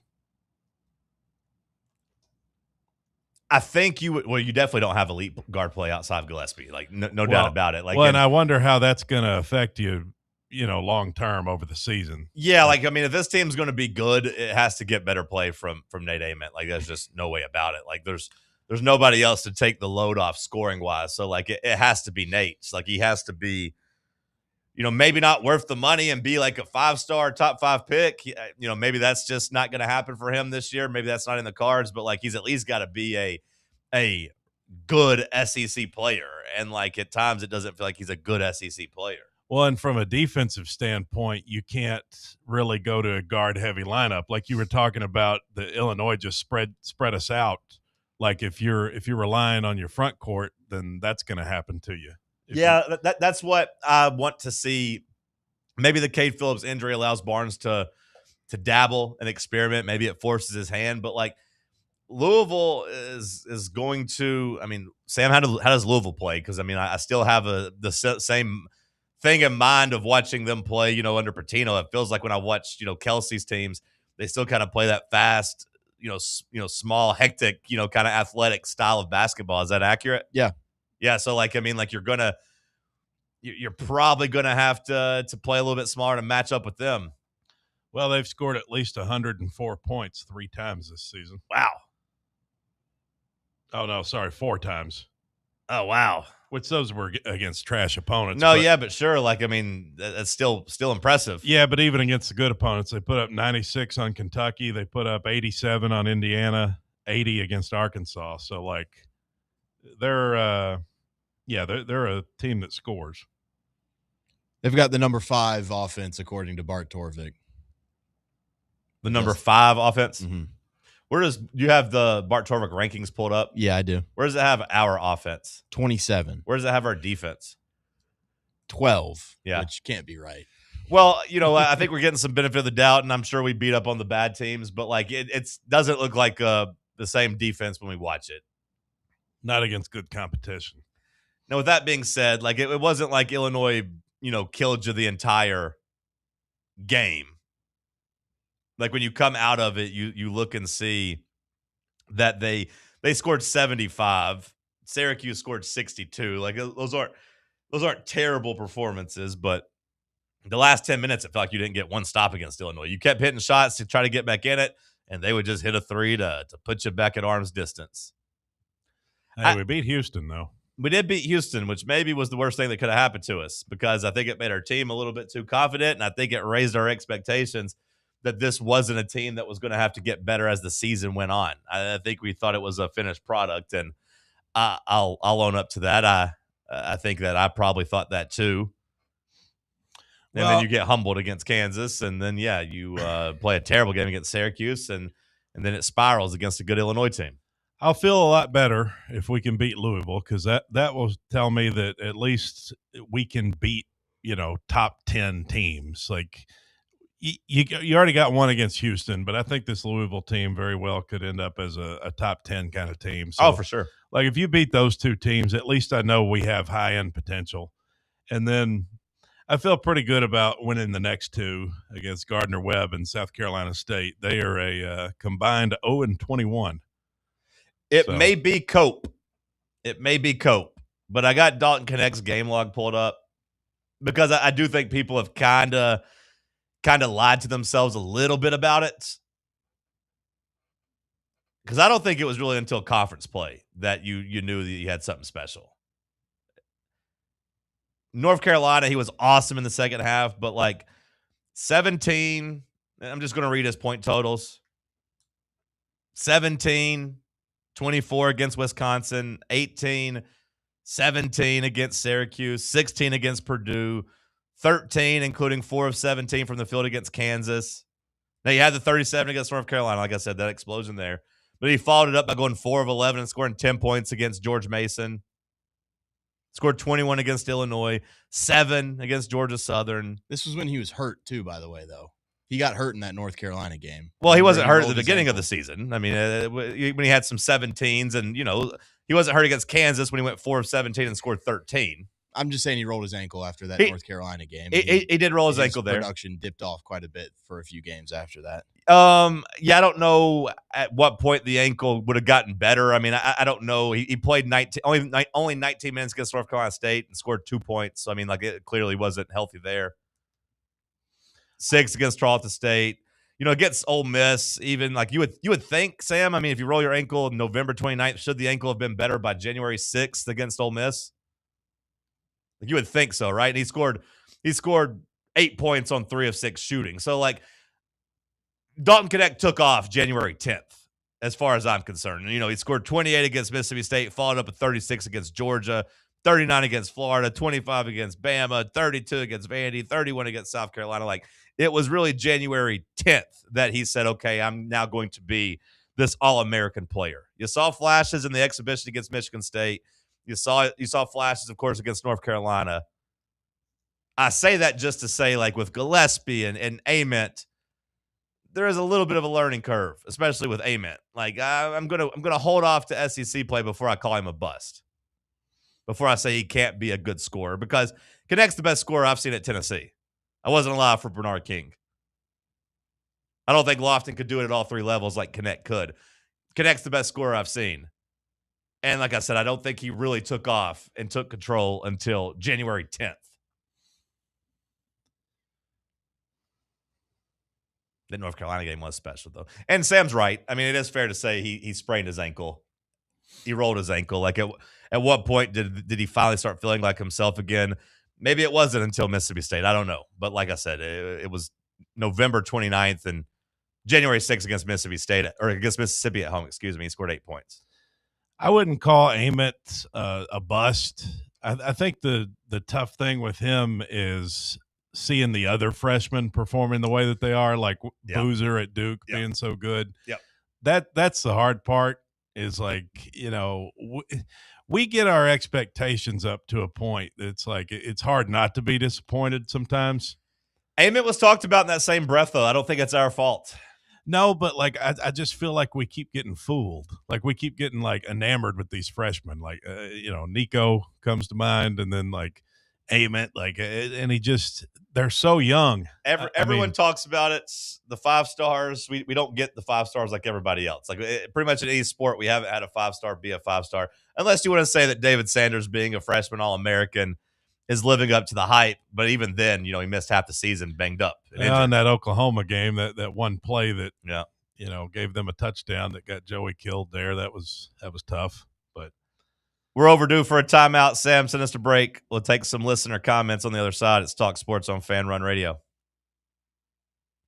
Can't get enough Fan Run Radio? Download the free Fan Run app and take the best Tennessee sports conversations with you wherever you go.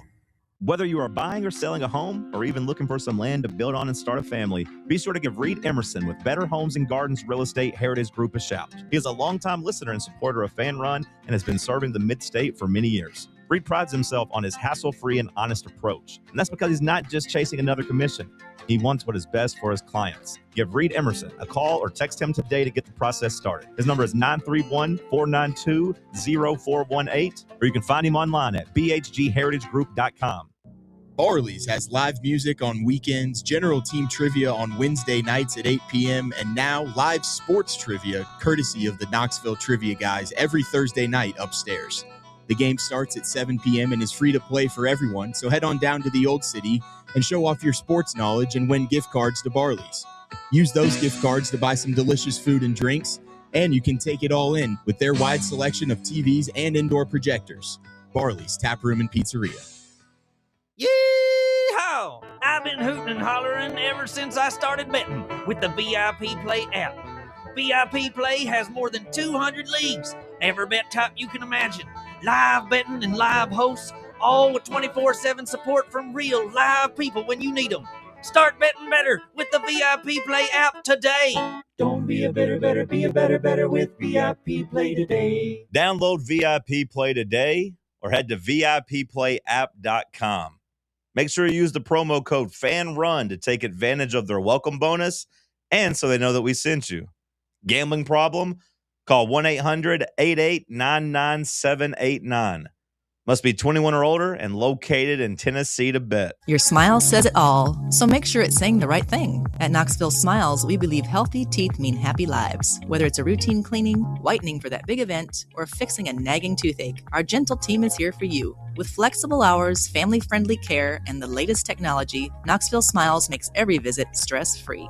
Don't wait another day to love your smile. Call Knoxville Smiles today at 865-539-1776 or book online at knoxvillesmiles.com. Smile brighter with Knoxville Smiles.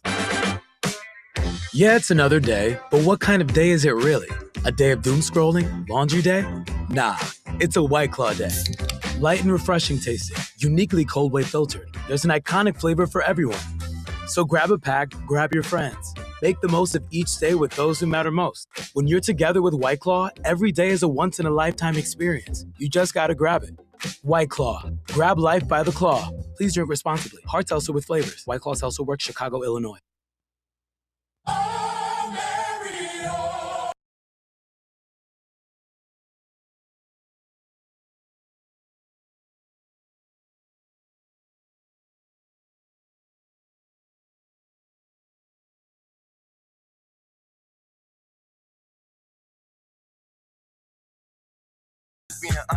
Let's check in with the freaks over on YouTube. A lot of people saying happy to see Cody back. Showing you love. Well, that's nice. I missed you all, freaks. Well, some of the freaks. I can't say all of them. Most of them. CFB 16B. I'd like to know how the hell he came up with that name. Says that the only way he's happy about the decision to fire Tim Banks is if Heupel made it on his own accord. Says while we're at it, Joey Halsley needs to go. Golis challenged Heupel and ran the offense, allowed Heupel to be the head coach. Joey isn't capable of that. I think that's L6B or, or perhaps capital I6B. Either way, doesn't change what I said. Yeah. Does Joey still need to go? Bubba. Offensive change. Do we have to have one? Yes. Sam. Yeah. Cody. What? I was reading the YouTube comments. Does Joey Aguilar need to go? No, Joey Halsley. Yeah, he's not doing anything. I mean, what is his job? I mean, he doesn't call plays. Like, what's he doing? Just collecting a check? Hazelnut creamer in that coffee, Josh? Oh, almond milk. That's sad. But see, that's... Oh, I get it now. Yeah, he's coffee boy. Yeah. You know... I thought you were asking about this nitro for a second. I was like, why are you calling me Josh? When you put it that way... Took me a second. When you put it that way, the conversation we had about, the defensive side of the ball, I don't know if you can get a good offensive coordinator to come here and work for you. When you ask about hiring defensive coordinators and being, coming into a coach that's on the hot seat or whatever, or, that doesn't play complimentary football to help your defense out. I don't know if I'd want to sign to come here and play offensive coordinator for Josh Heupel. Have jokes like that be made at you. Joey's trying. He's working hard, and here you are just emasculating him on air, Sam. Is he working hard? I don't know. I don't know what he does. You're the one that you say. What does he do, John? Let's not. Cody said, "What does he do?" You've said that before too. I mean, I still don't know what he does. I feel like you're just throwing stuff at the wall. What does he do? Let's think about it. Let's break it down. It's Josh's offense. Josh calls the plays.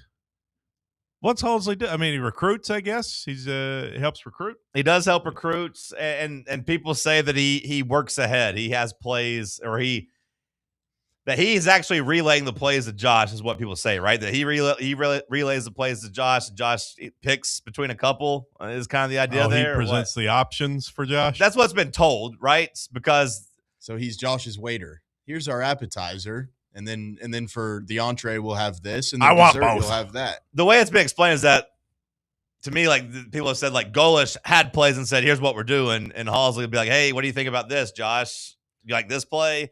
And then Josh would be like, yeah, run that one or no. And then he'll come up with another play. Okay. Is what people have said. That's a good analogy by Sam. Josh, you want the calamari or the mozzarella sticks or the sliders? I mean, it is nice when you have a waiter that when you ask what's good here and they definitively tell you, get the burger. Our burgers are better than anybody's. Like, okay, I'll get the burger. I want all three. Nom, nom, nom. I don't want to be like, everything we have here is pretty good. You can't go wrong with anything. I'm like, that's what I asked. I asked what the best thing on the menu was. Yeah, but then you open yourself up to, do you have to go with the suggestion or not? Well, yeah, I'm not saying you always have to ask either. I mean, when I go to a place, typically I have in mind what I'm going to eat. Typically, chicken tendies. No. You know what I hate, by the way? That Wendy's commercial. I'm done with Wendy's. Like, at least momentarily. I'm fed up with the Domino's slogan. The Dom in those. The nose. I love that. The damn Wendy's tendies. Like, do you realize, by the way, that those are like $7 to $8 for a 4-piece of frozen chicken? They're not hand battered. They're not fresh chicken. They're frozen. They're I'm a Hardee's man. Yeah, Hardee's. At least they're hand battered and they're Tender Tuesday. Buy 3 get 3 free. Yeah, they're frying up raw chicken at least. Like Wendy's, and that woman's voice. I don't know what it is that Wendy's is doing with their marketing. It worked. It is so annoying to me. Every time I hear that woman, I got to mute it. I'm like, Wendy's, come to Wendy's, try the tendies. Everyone just needs to the highest paid person in marketing better be the progressive people because I love their commercials. It's the dog park. I love that. You It's the love dog that? park. You love that? I dance every time it comes on. I love it. And they've hit 3 home runs. Flo from Progressive and her whole crew. They've got a Flo universe with like 3 characters I care about. I care about the other girl. I care about the little nerdy guy. The parents, Don't Become Your Parents, is also Progressive. That's a good one. That's a great campaign. And then it's the dog park. I can't do the dog park. I love it. It's the dog park. This is my favorite commercial that's came out all year. I'd rather hear that than the Wendy's chick, though. What are they going to do when the Mayhem Man retires? That's State Farm. Yeah, Allstate. Allstate. Yeah, but what are they going to do? Like, they're hitching their wagon to him. Well, that's he's probably pretty highly paid because of it. Don't worry, Limu. He's going to get old enough to where he can't do those stunts anymore. Which I guess maybe that's why Progressive looked and said, man, we've really turned Flo into too much of a celebrity. Now she's charging too much money. We need to diversify and get a couple other people in here real quick. I cringe every time I hear the Wendy's, and it's one of those where they say like she like does like the Gen X millennial whatever like words like just the most cringeworthy thing you could she calls the sandwich a sando. I want to kill myself every time I hear that. I'd rather hear that Sky Rizzy commercial. Nothing is everything. That Wendy's chick needs to be shot. Metaphorically speaking. I don't mean like literally. You wouldn't want to. Have you tried the chicken tenders yet?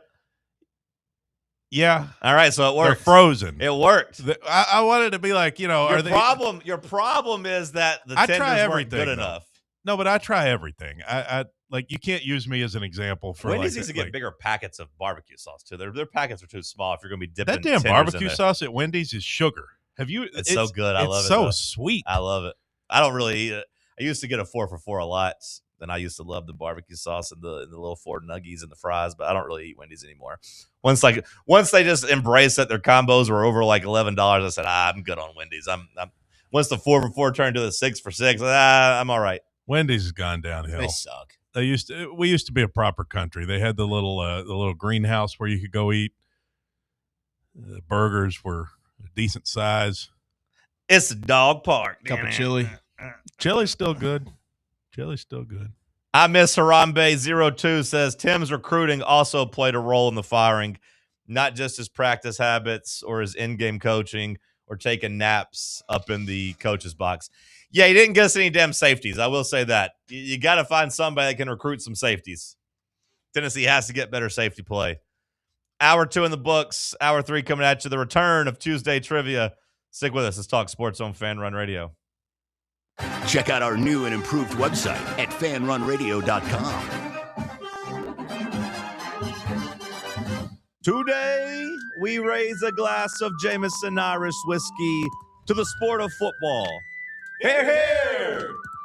To Gaelic football, born in Ireland in 1885 in its thrilling blend of soccer, rugby and basketball. On a massive field, 15 players kick or hand pass a round ball to score points over a bar or into a net. No pads, no helmet, no sense. Hear, hear! to college football, which kicked off in 1869 when Rutgers beat Princeton 6-4 in the Battle of New Jersey.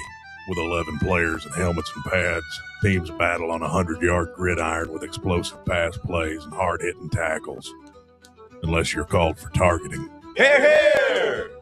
Since 1780, Jameson Irish whiskey has been enjoyed by sports fans all around the globe. Whether your football is Gaelic, American, or even soccer, we can all agree on super smooth Jameson Irish whiskey. Hear, hear! You're listening to FM 105.7 and AM 1340, WKGN Knoxville, and W289CU Knoxville, Fan Run Radio. As veterans, we're no strangers to helping others. That's what we were taught, service before self. But we do have one question for the veterans listening. When was the last time you reached out for help?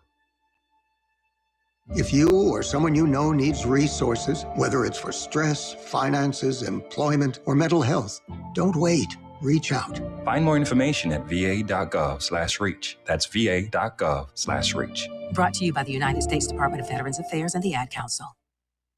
For over 3 years, Crumble Cookies has served the Knoxville area. From Clinton Highway to Parkside Drive, even our friends out in Maryville have reached you, our fans, with the best cookies in the game.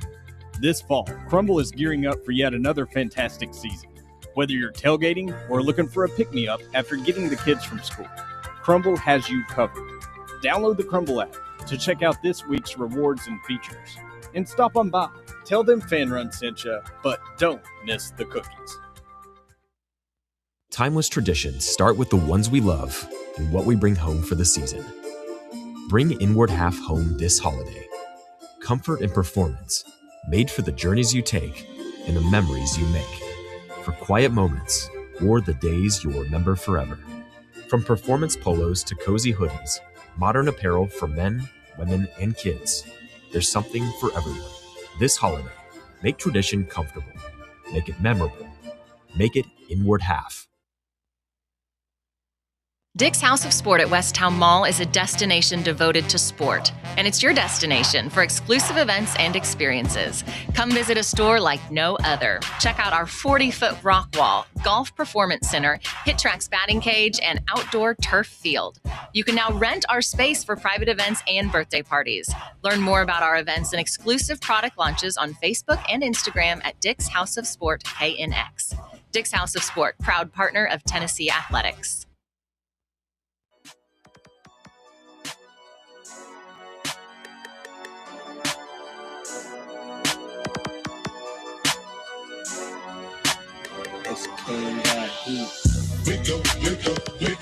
Talk Sports. Talk Sports. Talk Sports. Talk Sports. Talk Sports from 7 to 10. Overrated, underrated on Wednesday. Fan Run Radio, Talk Sports said, not in my house, I ain't talking to Kim, babe. Johnny Cody out here asking where the ops at. Tennessee Volunteers here for combat. It's the Cherokee Ghost, John Reed and Cody doing everything we can to bring Rocky Top back. Talk Sports from 7 to 10. Never leave a witness, never leave loose ends. Nico ain't nothing but a nuisance. 2026, we making new friends. Talk Sports. Talk Sports. Hour number 3 kicking off here in the White Claw Hard Seltzer Studios. Give me another batch of news, man. Thank you, John. Tim Banks linked to the Toledo. We ain't got to worry about that no more, brother. You don't think he can get the job now? Well, I'm just saying we ain't got to worry about it. That we talked about that yesterday. It was put out on Sunday night / Monday morning, but we were worried about that when it came to Tim Banks getting hired away. We didn't waste any more time. We didn't worry about the buyout. We just said, you know what? We're not bringing you back, brother. Josh Heupel says he wants to thank Tim for everything he's done for Tennessee the last 5 seasons. He helped restore our program to national prominence. More importantly, Tim is a great man of character. I think he meant to say a man of great character, and someone I have the utmost respect for. We wish Tim all the best moving forward. So cute. So Heupel, that's cute. Yeah, so Ryan Walters, that's the new guy there. That'd be fun. Well, he ain't officially hired yet, but like that's the big name that's came out. So like I said, I'm choosing to operate under that assumption that once it comes out that the team's honing in on him, that's eventually what will happen.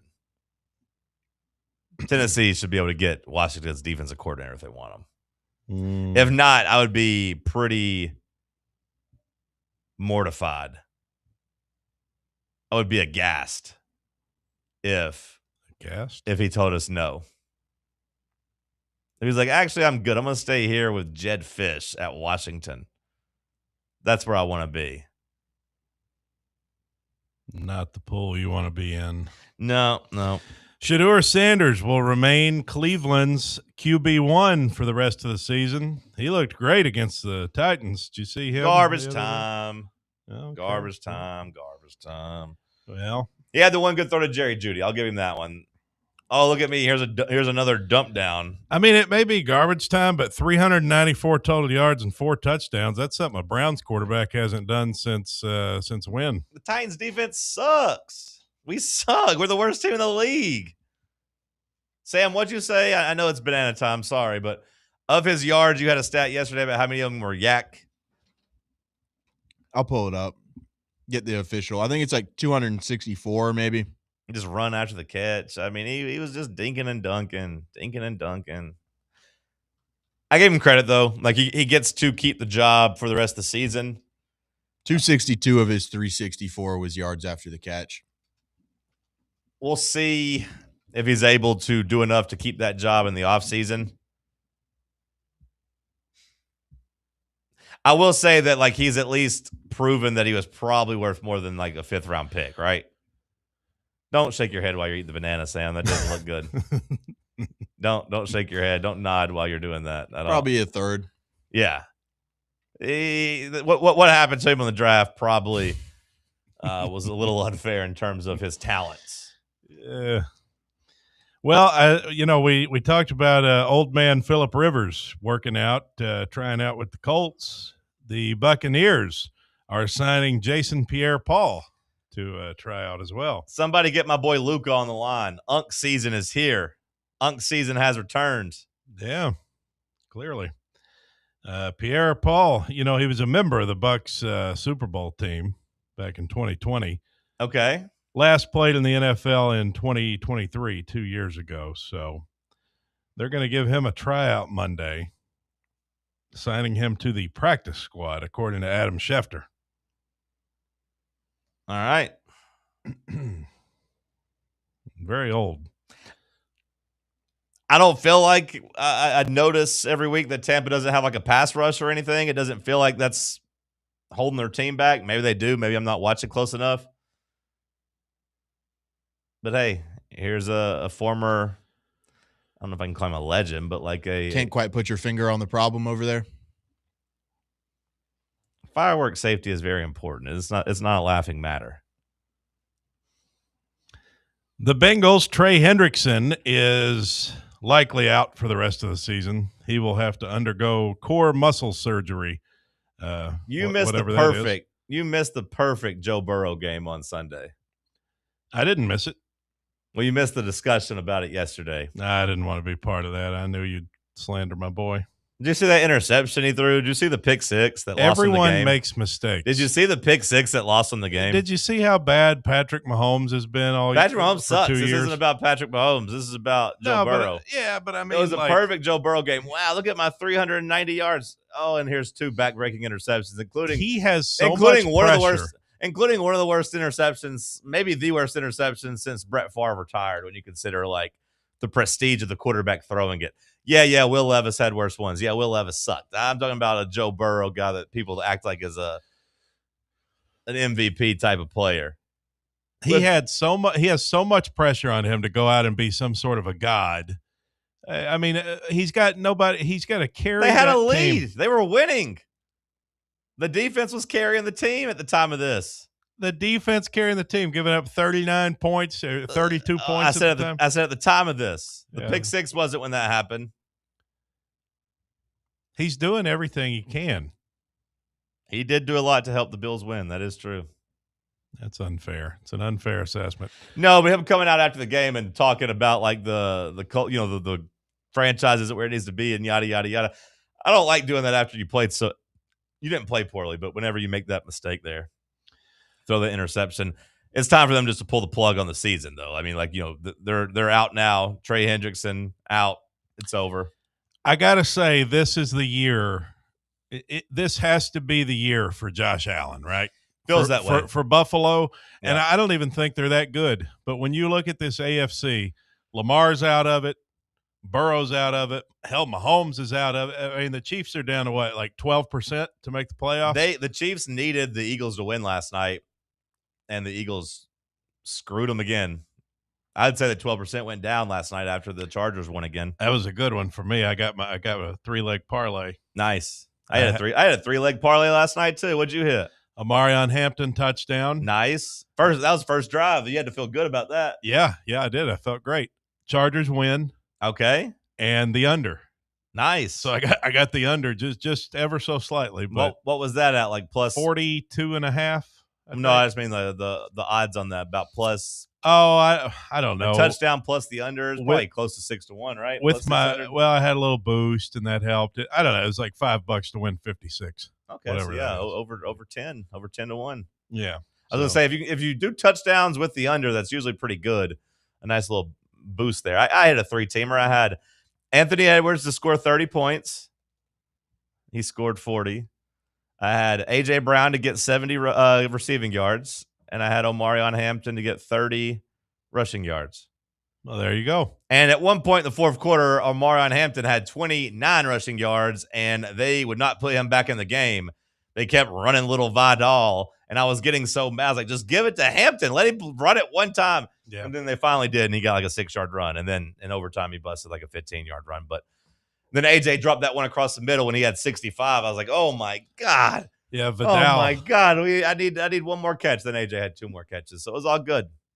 Then I took the winnings and put a little bit of a live bet on the Eagles plus 2.5 when they were down 3 at halftime. All right, when they were down 3 in overtime. And Jalen Hurts threw an interception that sent me to bed. Not necessarily angry because the parlay win was much more than that little flyer, but that one stung.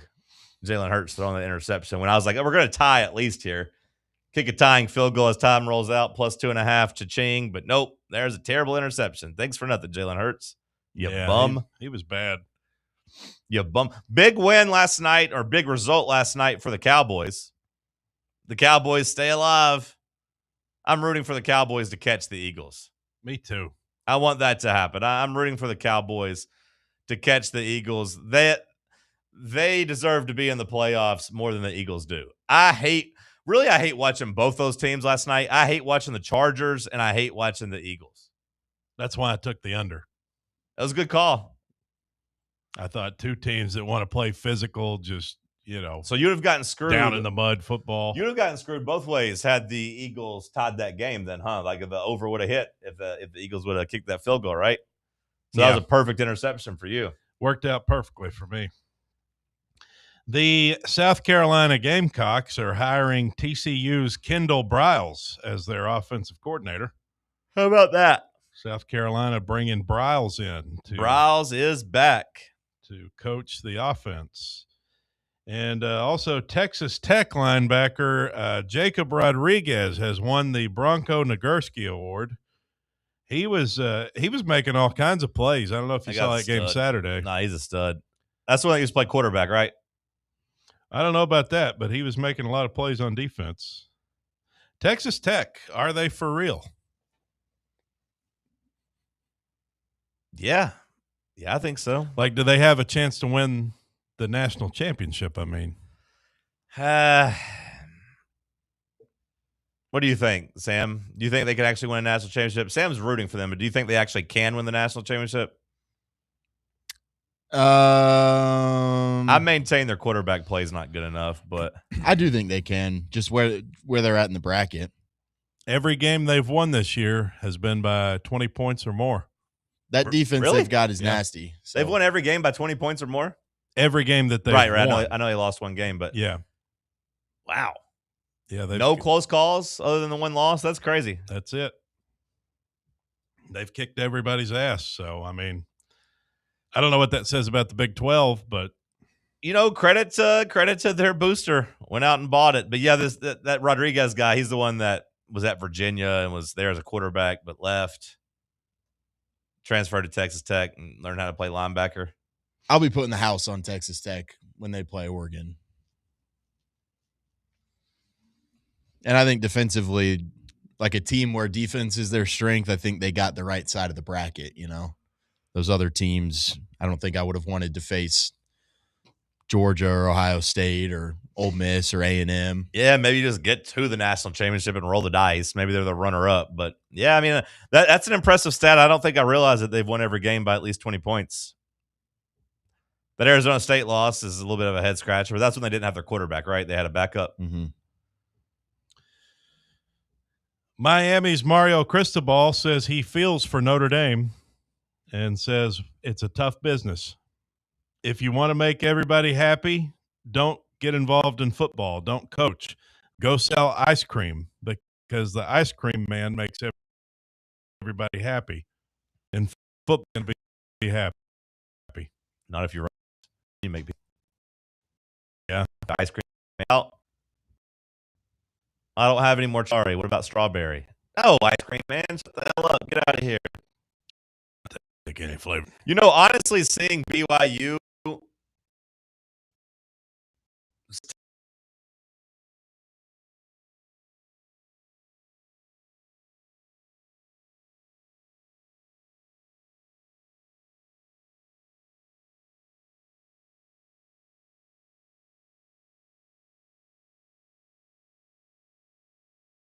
do you feel like sorry, did you have a good transition? I was just going to say, like Texas, had they scheduled Syracuse instead of Ohio State, they in the playoffs, How did you feel about 10-2 and getting left out? Love it. Because you kept saying that if you're in the SEC, go 10-2. Whoa. Let me put a little caveat on that. If you're in the SEC and you're not Vanderbilt, like if you're in the SEC, you still have to be a brand. Like you still have to be Tennessee, Alabama, Georgia, LSU, like you can't be 10-2 Vandy. I mean, that don't count. It's Vandy. And I love it, to answer your question, because to me, that's basically what the committee said to him. They said, nah, you're Vandy.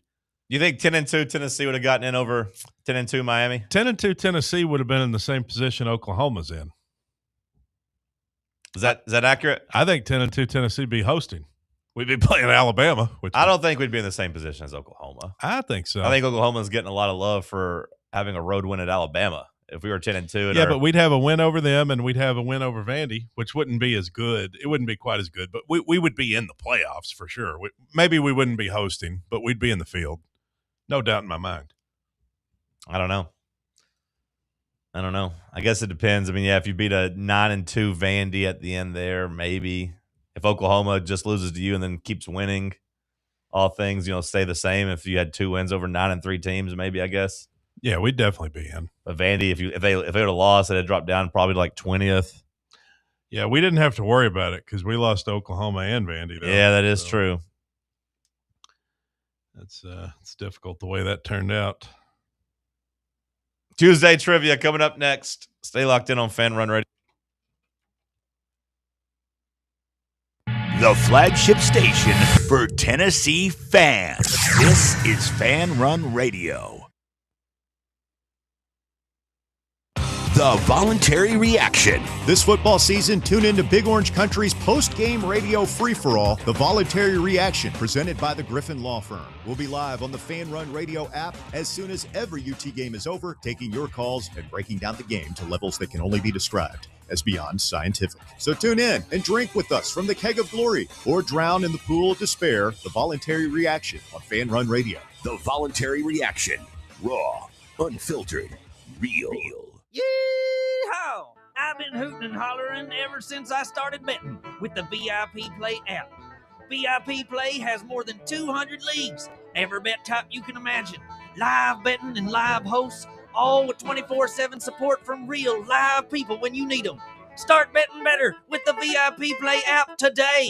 Don't be a better, be a better with VIP Play today. Download VIP Play today or head to VIPPlayApp.com.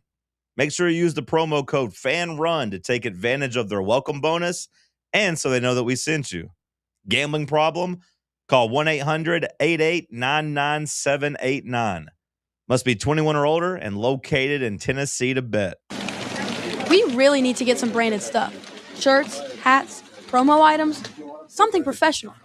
I mean, we could just find a website and order a bunch of it ourselves. You could, but you're taking a big risk. You don't know the quality, the fit, the timeline. It's a roll of the dice. Yeah, I guess, but isn't that how everyone does it now? Not the ones who actually care about how their brand looks. Look, if we're putting our name on it, it needs to be done right. We need SM Athletics. SM Athletics? Yeah, they specialize in working with businesses like ours. Apparel, hats, promo gear, but real, customized stuff. They actually care if it turns out right. Probably a lot better than getting stuck with 100 t-shirts with crooked logos. Exactly. Plus, they'll walk you through everything. Sizing, colors, material, so it matches the image we're trying to build. Makes sense. What's the name again?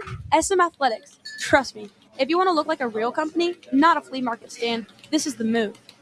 If you're serious about your brand, work with people who are serious about getting it right. SM Athletics. There's danger out there. It lurks on highways and quiet neighborhood streets.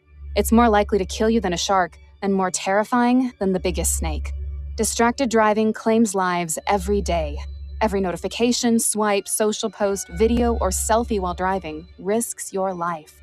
So while you might think public speaking or the zombie apocalypse is scary, what's really terrifying and even deadly is distracted driving. Eyes forward. Don't drive distracted. Brought to you by NHTSA and the Ad Council. Timeless traditions start with the ones we love and what we bring home for the season. Bring Inward Half home this holiday. Comfort and performance, made for the journeys you take and the memories you make. For quiet moments or the days you'll remember forever. From performance polos to cozy hoodies, modern apparel for men, women, and kids, there's something for everyone. This holiday, make tradition comfortable. Make it memorable. Make it Inward Half.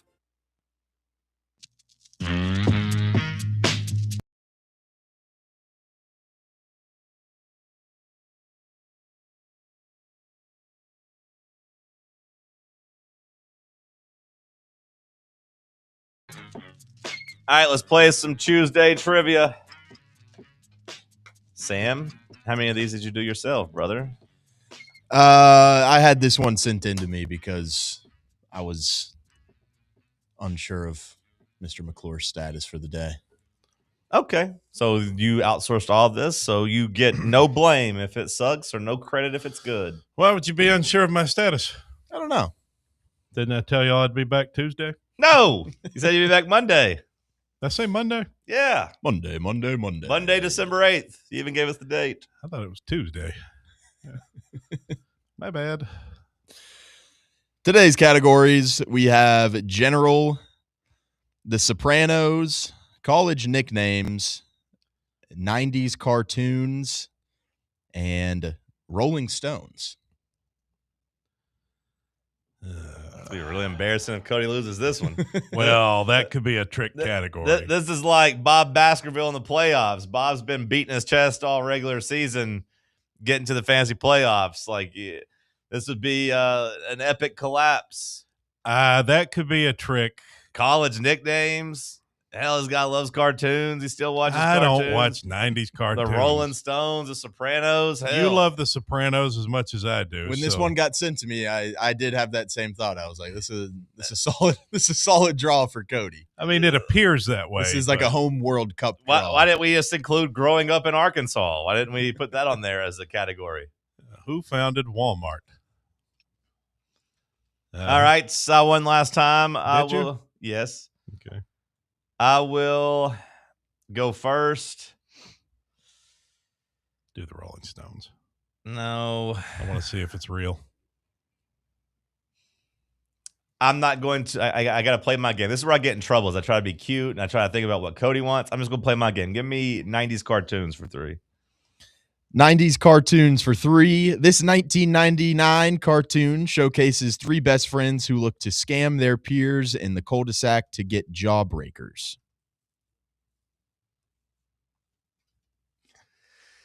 I really hope it's Ed, and Eddie. That would be correct. Never watched that, but I feel like I've seen. They look like the type of guys that like jawbreakers. All right. Those 3 friends. Well, Eddie loved him some jawbreakers. Okay. Let's go. Let's go with Sopranos for 3. It's a lot better to get to hear the question without the pressure of it. Uh-huh. Yeah. What is the name of Tony Soprano's boat? Ah, damn it. Oh, man. The name of Tony Soprano's boat. Oh, man. I would have gotten that one. It's not Pile My. That's the horse. Damn. The name of the boat. It's on the tip of my tongue. I'm pretty sure the episode is titled The Name. You're going to hate this if you don't get it. I know, because I mean, I could see it in my head. He was banging the girl from the Mercedes dealership on it. Like, I see it in the episode.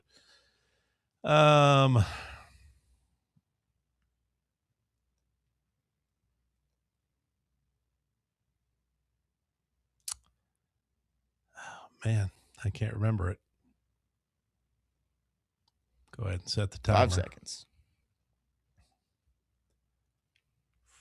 2, 1. Pile My.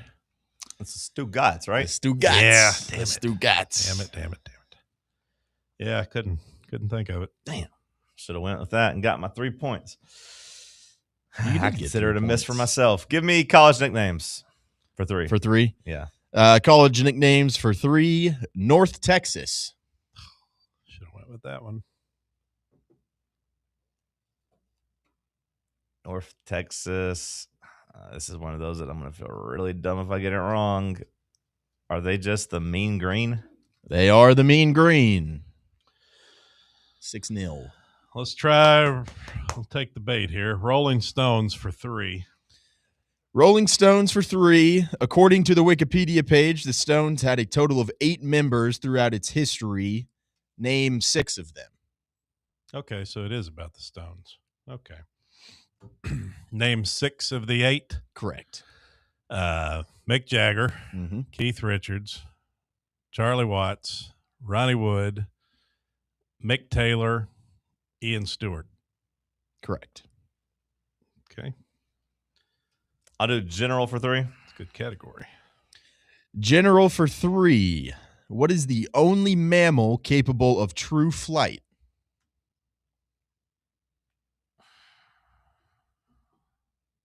What does true flight mean? Not gliding, I guess. This is going to be one of those that makes me feel dumb. Is it the bat? Correct. What an easy question. 9-3. Okay, Stones for 4. Rolling Stones for 4. Which Motown artist released the original version of Just My Imagination, which the Stones covered on their Some Girls album? Stole. Is that the 4 tops? You would be looking for the Temptations. Son of a gun. Well, all right. Give me 90s cartoons for 4. 90s cartoons for 4. Ted Turner created this 90s cartoon, which aired on September 11th, 1993, and centered around 5 kids and their superhero guardian as they tried to save the world. What was that date? September 11th, you said? 1993. I'm going to go with Captain Planet. Correct. Captain Planet. This is ridiculous. He's our hero. It's 13-3. I don't know. I never really watched that, but I grew up with a sticker of that on my door. My brother, I don't know if he liked the show or what, but I had a sticker on my bedroom door of Captain Planet. It looks kind of like a cool show, but now How convenient. I would imagine it's just woke propaganda is what I imagine. Recycle. That's like what one of the powers was. Recycle. Fire. Water. Give me college nicknames for 4. College nicknames for 4, Sewanee. Tigers. That is correct. Okay. 13-7. What the hell? I didn't know that. At Cody. first, I was like, what the hell? And then I remembered it. Give me Sopranos for 4. Sopranos for 4. Tony finally begins to grieve for his mother in season 3 while watching what movie?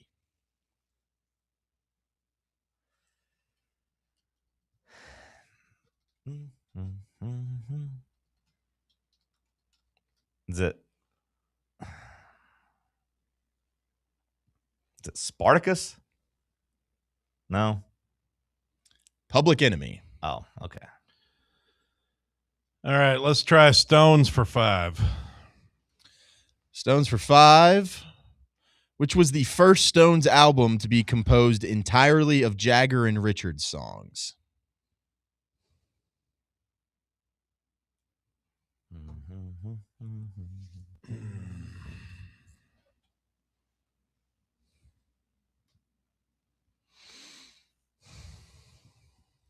This would have been like 1964 or 5. Could be Aftermath. Out of Their Heads. Aftermath. Damn it. Damn it. I should have get partial credit there. Man, it's kind of embarrassing. I got one of the Rolling Stones questions right. Damn. Well, one of them was not a Stones question. It was a Temptations question. Only one Rolling Stones question. And the other was a 5-pointer. Oh, so brutal. Give me 90s cartoons for 2. 90s cartoons for 2. This cartoon, which aired in 1999, follows a pizza delivery boy who gets frozen and wakes up 1,000 years later in the future. Oh, Futurama. Mm-hmm. Domination of the 90s cartoons category for John. Let's go General for 4.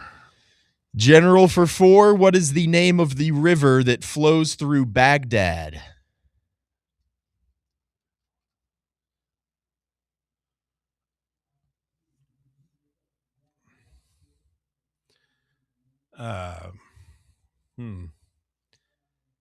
Baghdad River.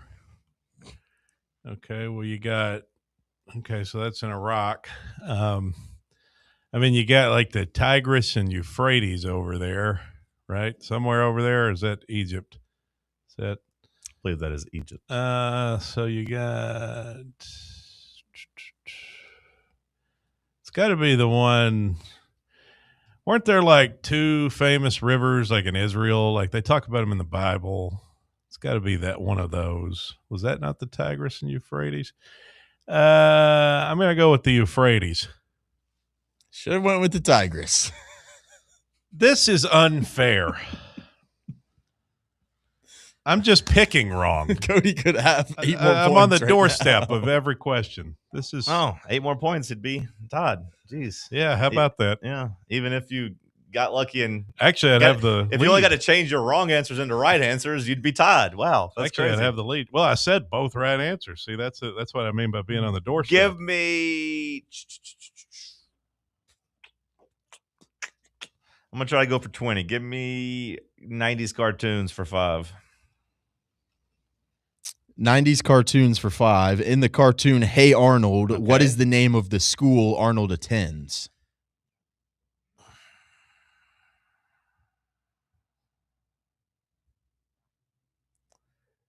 It is. There's a number attached to it. It's PS something.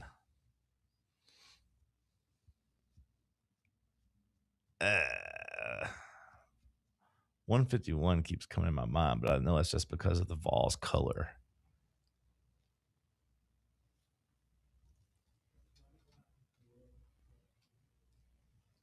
PS 109. Close. PS 118. Oh, damn, I was close. PS 118. Okay. I deserve partial credit. Well, I mean, I said both answers. You were just wrong. I said PS. Let's go. Let's go college nicknames for 5, I guess. College nicknames for 5. Grand Canyon. The Antelopes. Yeah. Correct. Phew. How Goodness. disappointing. What was Sopranos for 5? Woof. What is the name of the Russian mobster that Paulie Walnuts and Christopher chase into the woods? What was that guy's name? Started with a V. Just like Vlad. I think it's Vigor, ain't it? Something. Valeri. Well,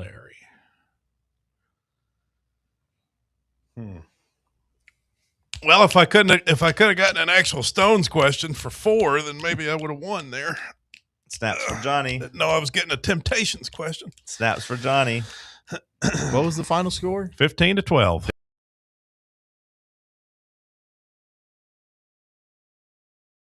$15-12. Nice little, throw up your wrist. Perfect timing. Sure. Good garbage time score. Yeah. Well, congrats on your easy questions there. It was tough to win that one that was built for you. They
worthy representation in the real estate process. So if you have any real estate questions, I'd love the opportunity to earn your trust. Call me anytime for a free chat, 865-742-1035, or find me online at BoKnowsHouses.com. The Kregner Group, real estate the right way. For over 3 years, Crumble Cookies has served the Knoxville area. From Clinton Highway to Parkside Drive, even our friends out in Maryville have reached you, our fans, with the best cookies in the game. This fall, Crumble is gearing up for yet another fantastic season. Whether you're tailgating or looking for a pick-me-up after getting the kids from school, Crumble has you covered. Download the Crumble app to check out this week's rewards and features. And stop on by. Tell them Fan Run sent you, but don't miss the cookies. Blackford Veterinary Surgery Referral specializes in surgeries not regularly performed by your pet's general veterinarian. They're currently accepting referrals from vets all across the country.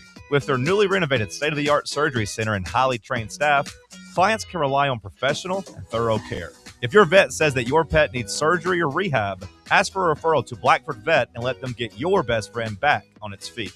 Located conveniently in West Knoxville. For more information, visit blackfordvetsurgery.com. Got a problem tree looming over your home? Call ECR Total Landscapes. Whether it's trimming, removal, or storm cleanup, our certified pros get the job done safely and efficiently. We're licensed, insured, and ready 24/7 for emergency calls. Big or small, we cut them all. ECR Total Landscapes.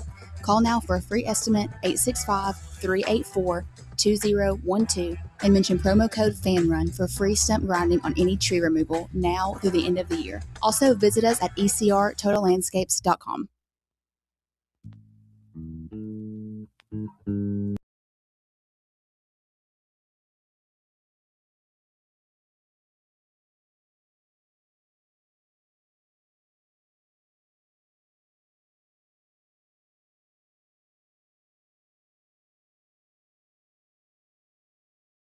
Last call here on the program. An early call. Bartenders are ready to get out of here. Hey, we're going to close up a little bit early, they say. Last call at 10:40. Bubba, what did we miss so far today? We have a couple things. Couple things here. So apparently Phillip Rivers' workout was last night, and they're just in talks over it today. So he's already worked out. Yeah, they said he looked good. How do you feel? How would you feel if they actually rolled Phillip Rivers out there? Sad. In his wheelchair. He's 44 years old. I think it's a crime. We've seen it once before, and then they got rid of him, you know? Elder abuse. And it's like he's already off into the sunset with his kids. I think if I was a quarterback trying to make it, like on a practice squad or something, I think I would just quit. Desmond Ridder, give up, bud. I think I would retire if I was Desmond Ridder. And like they brought in Phillip Rivers off the couch, 44 years old, a grandpa. I think that would be the sign for me just to give up football. I'm done. This ain't going to work out for me. Is he a grandpa? Yeah. So one of his kids actually has a kid? According to the internet, yes. I saw people saying that his. Well, I know he's got like 12 offspring. So I saw somebody saying that he has a grandkid. That's wild. That feels pretty bleak, right? To be down to Phillip Rivers. Like Ryan Tannehill, I do think he's a starting. He played at a starter level much more recently than Phillip Rivers has. Call Tom Brady. Colin Kaepernick's in good shape. Tom Brady would be interesting. Like Tom Brady, I mean, it's funny because Tom Brady's older than Phillip Rivers, but if they called Tom Brady, we'd all be like, oh, okay, that's interesting. Matt Ryan, I mean, can they get Matt Ryan back out? I mean, I guess those guys are just done. Phillip Rivers, how about it? What's Brett Favre doing other than stealing from people? So we mentioned a little bit of the World Cup yesterday, but apparently one of the matchups is between Egypt and Iran, happening in June 26th. Right and next to the Tigris River. They're considering a pride match, which might not go over well. Now, they say that they've had this on the books for months now. They knew what their pride match was going to be, and then it just happened to be who again? Egypt and Iran. Two countries with very strict anti-gay laws. What the hell is a pride match? Well, you know how soccer is, man. They're inclusive. Yeah, but they'd have rainbow flags. What makes it gayer than a regular soccer match? They'd have flags. I don't know what else they would do, but you know. I really don't know. I don't know how you make a soccer match into a pride match. You just have rainbows everywhere? You've been to the club, you know. Yeah, I've been to the club, but I mean, it's just like a regular bar, except it's got rainbow flags. Right. That's so it. That's what they do. They'll just have rainbow flags just out there and decorate the stadium. Yeah, that's it. Even more egregious than making these two countries play. You know, it's something that slaps them in the face of their culture.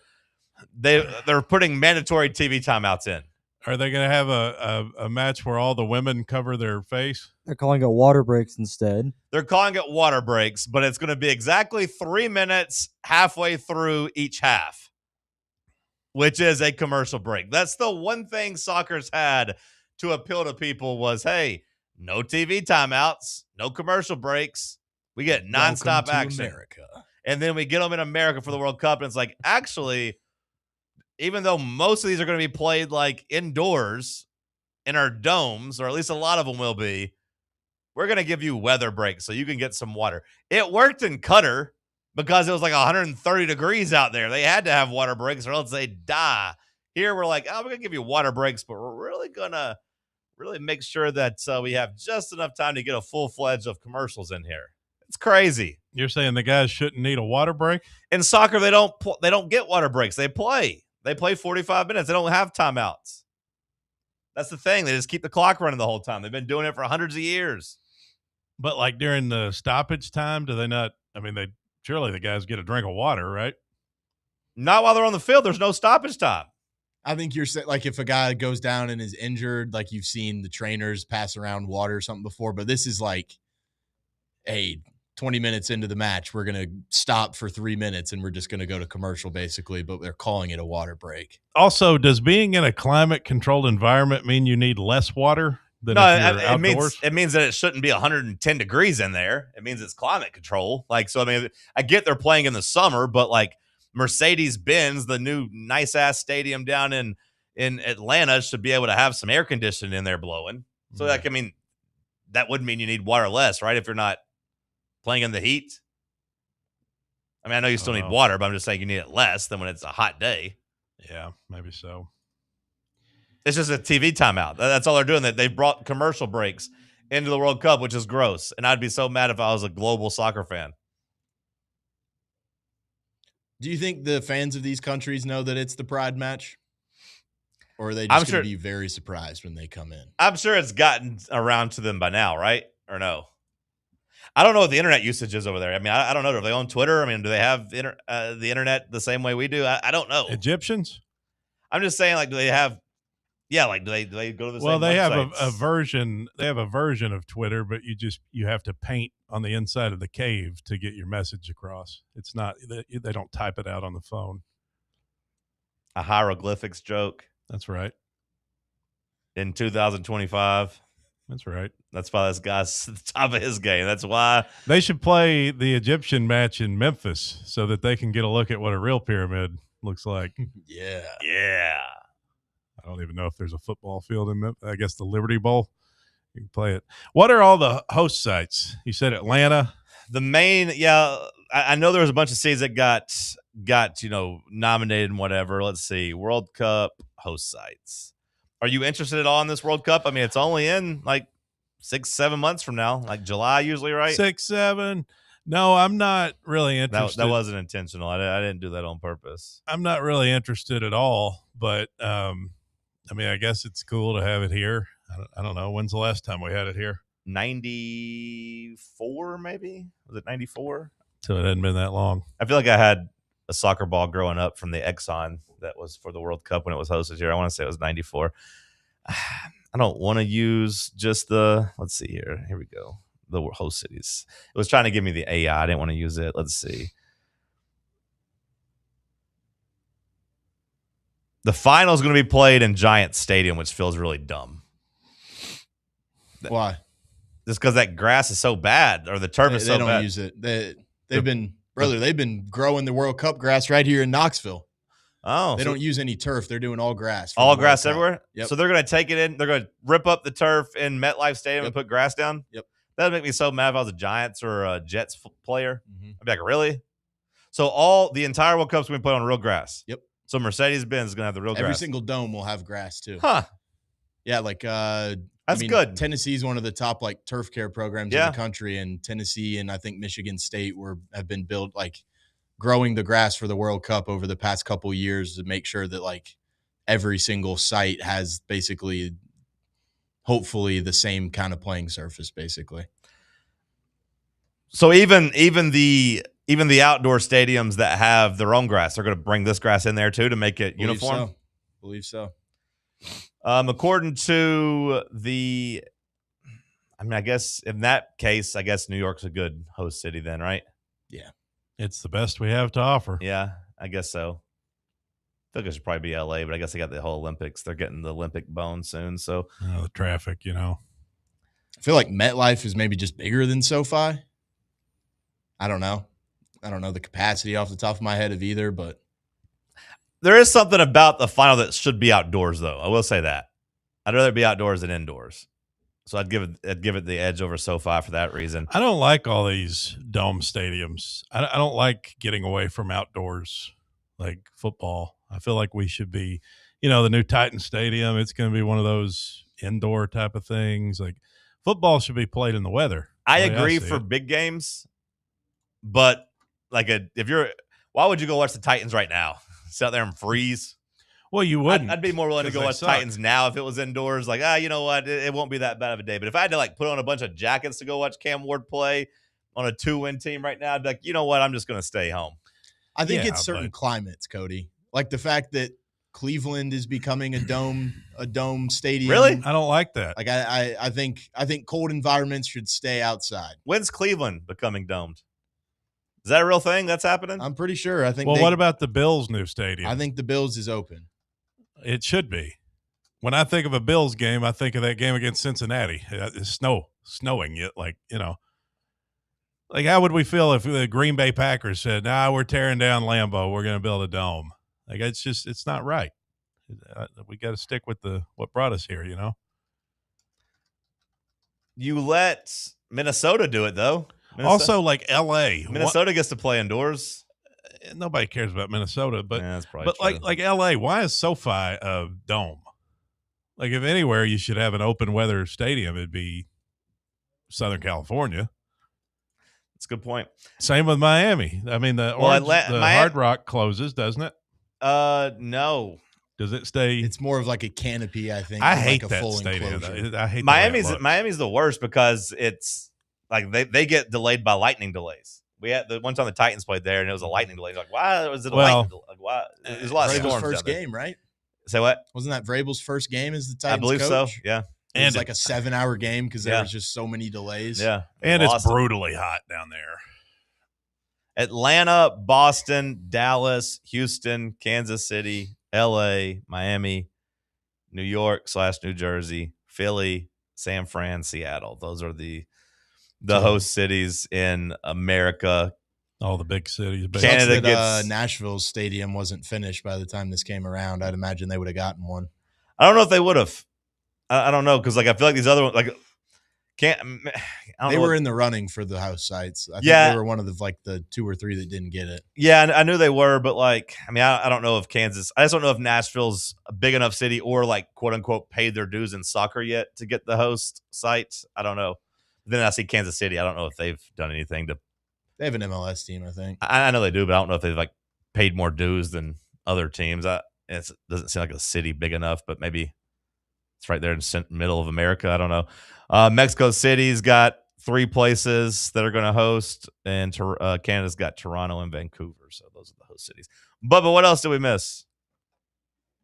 Kind of maybe some questioning happening here on Rocky Top for Eve Rackham as 7 Lady Vols volleyball players entered the transfer portal. Yeah, we didn't talk about it, but we got beat. Bounced first round. We got beat in the first round. Utah State. It was the first time Utah State won a tournament game in 30 years or something like that. The whole everything school isn't working. The whole everything school isn't working. I don't know if you saw last night, our former coach, which I don't really blame Danny for this. Our former coach left to go to Florida State. Well, they won a national championship last night in soccer. Brian Pensky. He's won 2 now, right? Over there? I believe so. I think he's won 2. Damn. Which, there's levels to it. And Florida State, at the top of the game, obviously. It's time to reallocate all of our funds to football. Once Rick Barnes retires, Barnes still gets his for now, but when he decides to hang it up, it's time to reallocate all the funds back to football, and let's get serious about winning in football. I'm giving Elander a year to earn his worth. Yeah, we'll give him a little bit, but I'm giving him a year to earn his worth. We'll see. We'll see how we feel about the baseball program after that. Bubba, what else do we miss? We also have a Manning cast of sorts. Not exactly Manning cast, but that's happening for a high school football game on ESPN. A Manning cast for a high school football game? Style, yes. Dan Orlovsky will be. Okay, so it's not Manning. Okay, so what high school game is it? I don't know. I mean, surely it's something important if they're going to be doing this. So they're going to bring. It's the high school football national championship, but I don't know how we get to a national championship in high school football.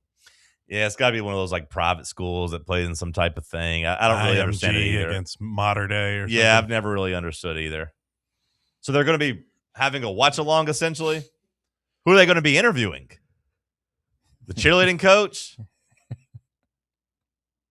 The cafeteria lady? Maybe famous alums of those schools. How did you get the boys ready to play? Well, I gave them some extra sloppy joes. And also, Shadur Sanders will be the Brown starter for the remainder of the season. I already said that. We didn't miss it, Bubba. The segment is things we missed. I think we missed that. No, we didn't miss it. I even said it too. I said, of course, you got to give him a chance. Just because you at this were point. sleeping over there, that must have been when you tore your Achilles. You missed that one. Bubba took 2 hours off of the show, and then he wants to come in here saying that we missed Shadur Sanders getting the nod the rest of the way. That's not the case. That's not the case. Bubba was in mourning. What can you do? What can you do? That is a question. If you're not doing anything this afternoon, again, 2 o'clock, going to do a tour over at Smoky Mountain Brewery, The Drive, the Playbook. They'll be out there broadcasting live. Come by, eat some lunch, stop by, say what's up. Hang out with the boys, listen to a little sports talk. Cody, nice to have you back. Oh, yeah, good to be here. Good to be anywhere. Bubba, good job by you. That's a doom. No, I still give you 2 booms for your job today. Boom, boom. Sam, I'll see you in the playoffs. Talk to you tomorrow. Tony Basilio Show coming up next.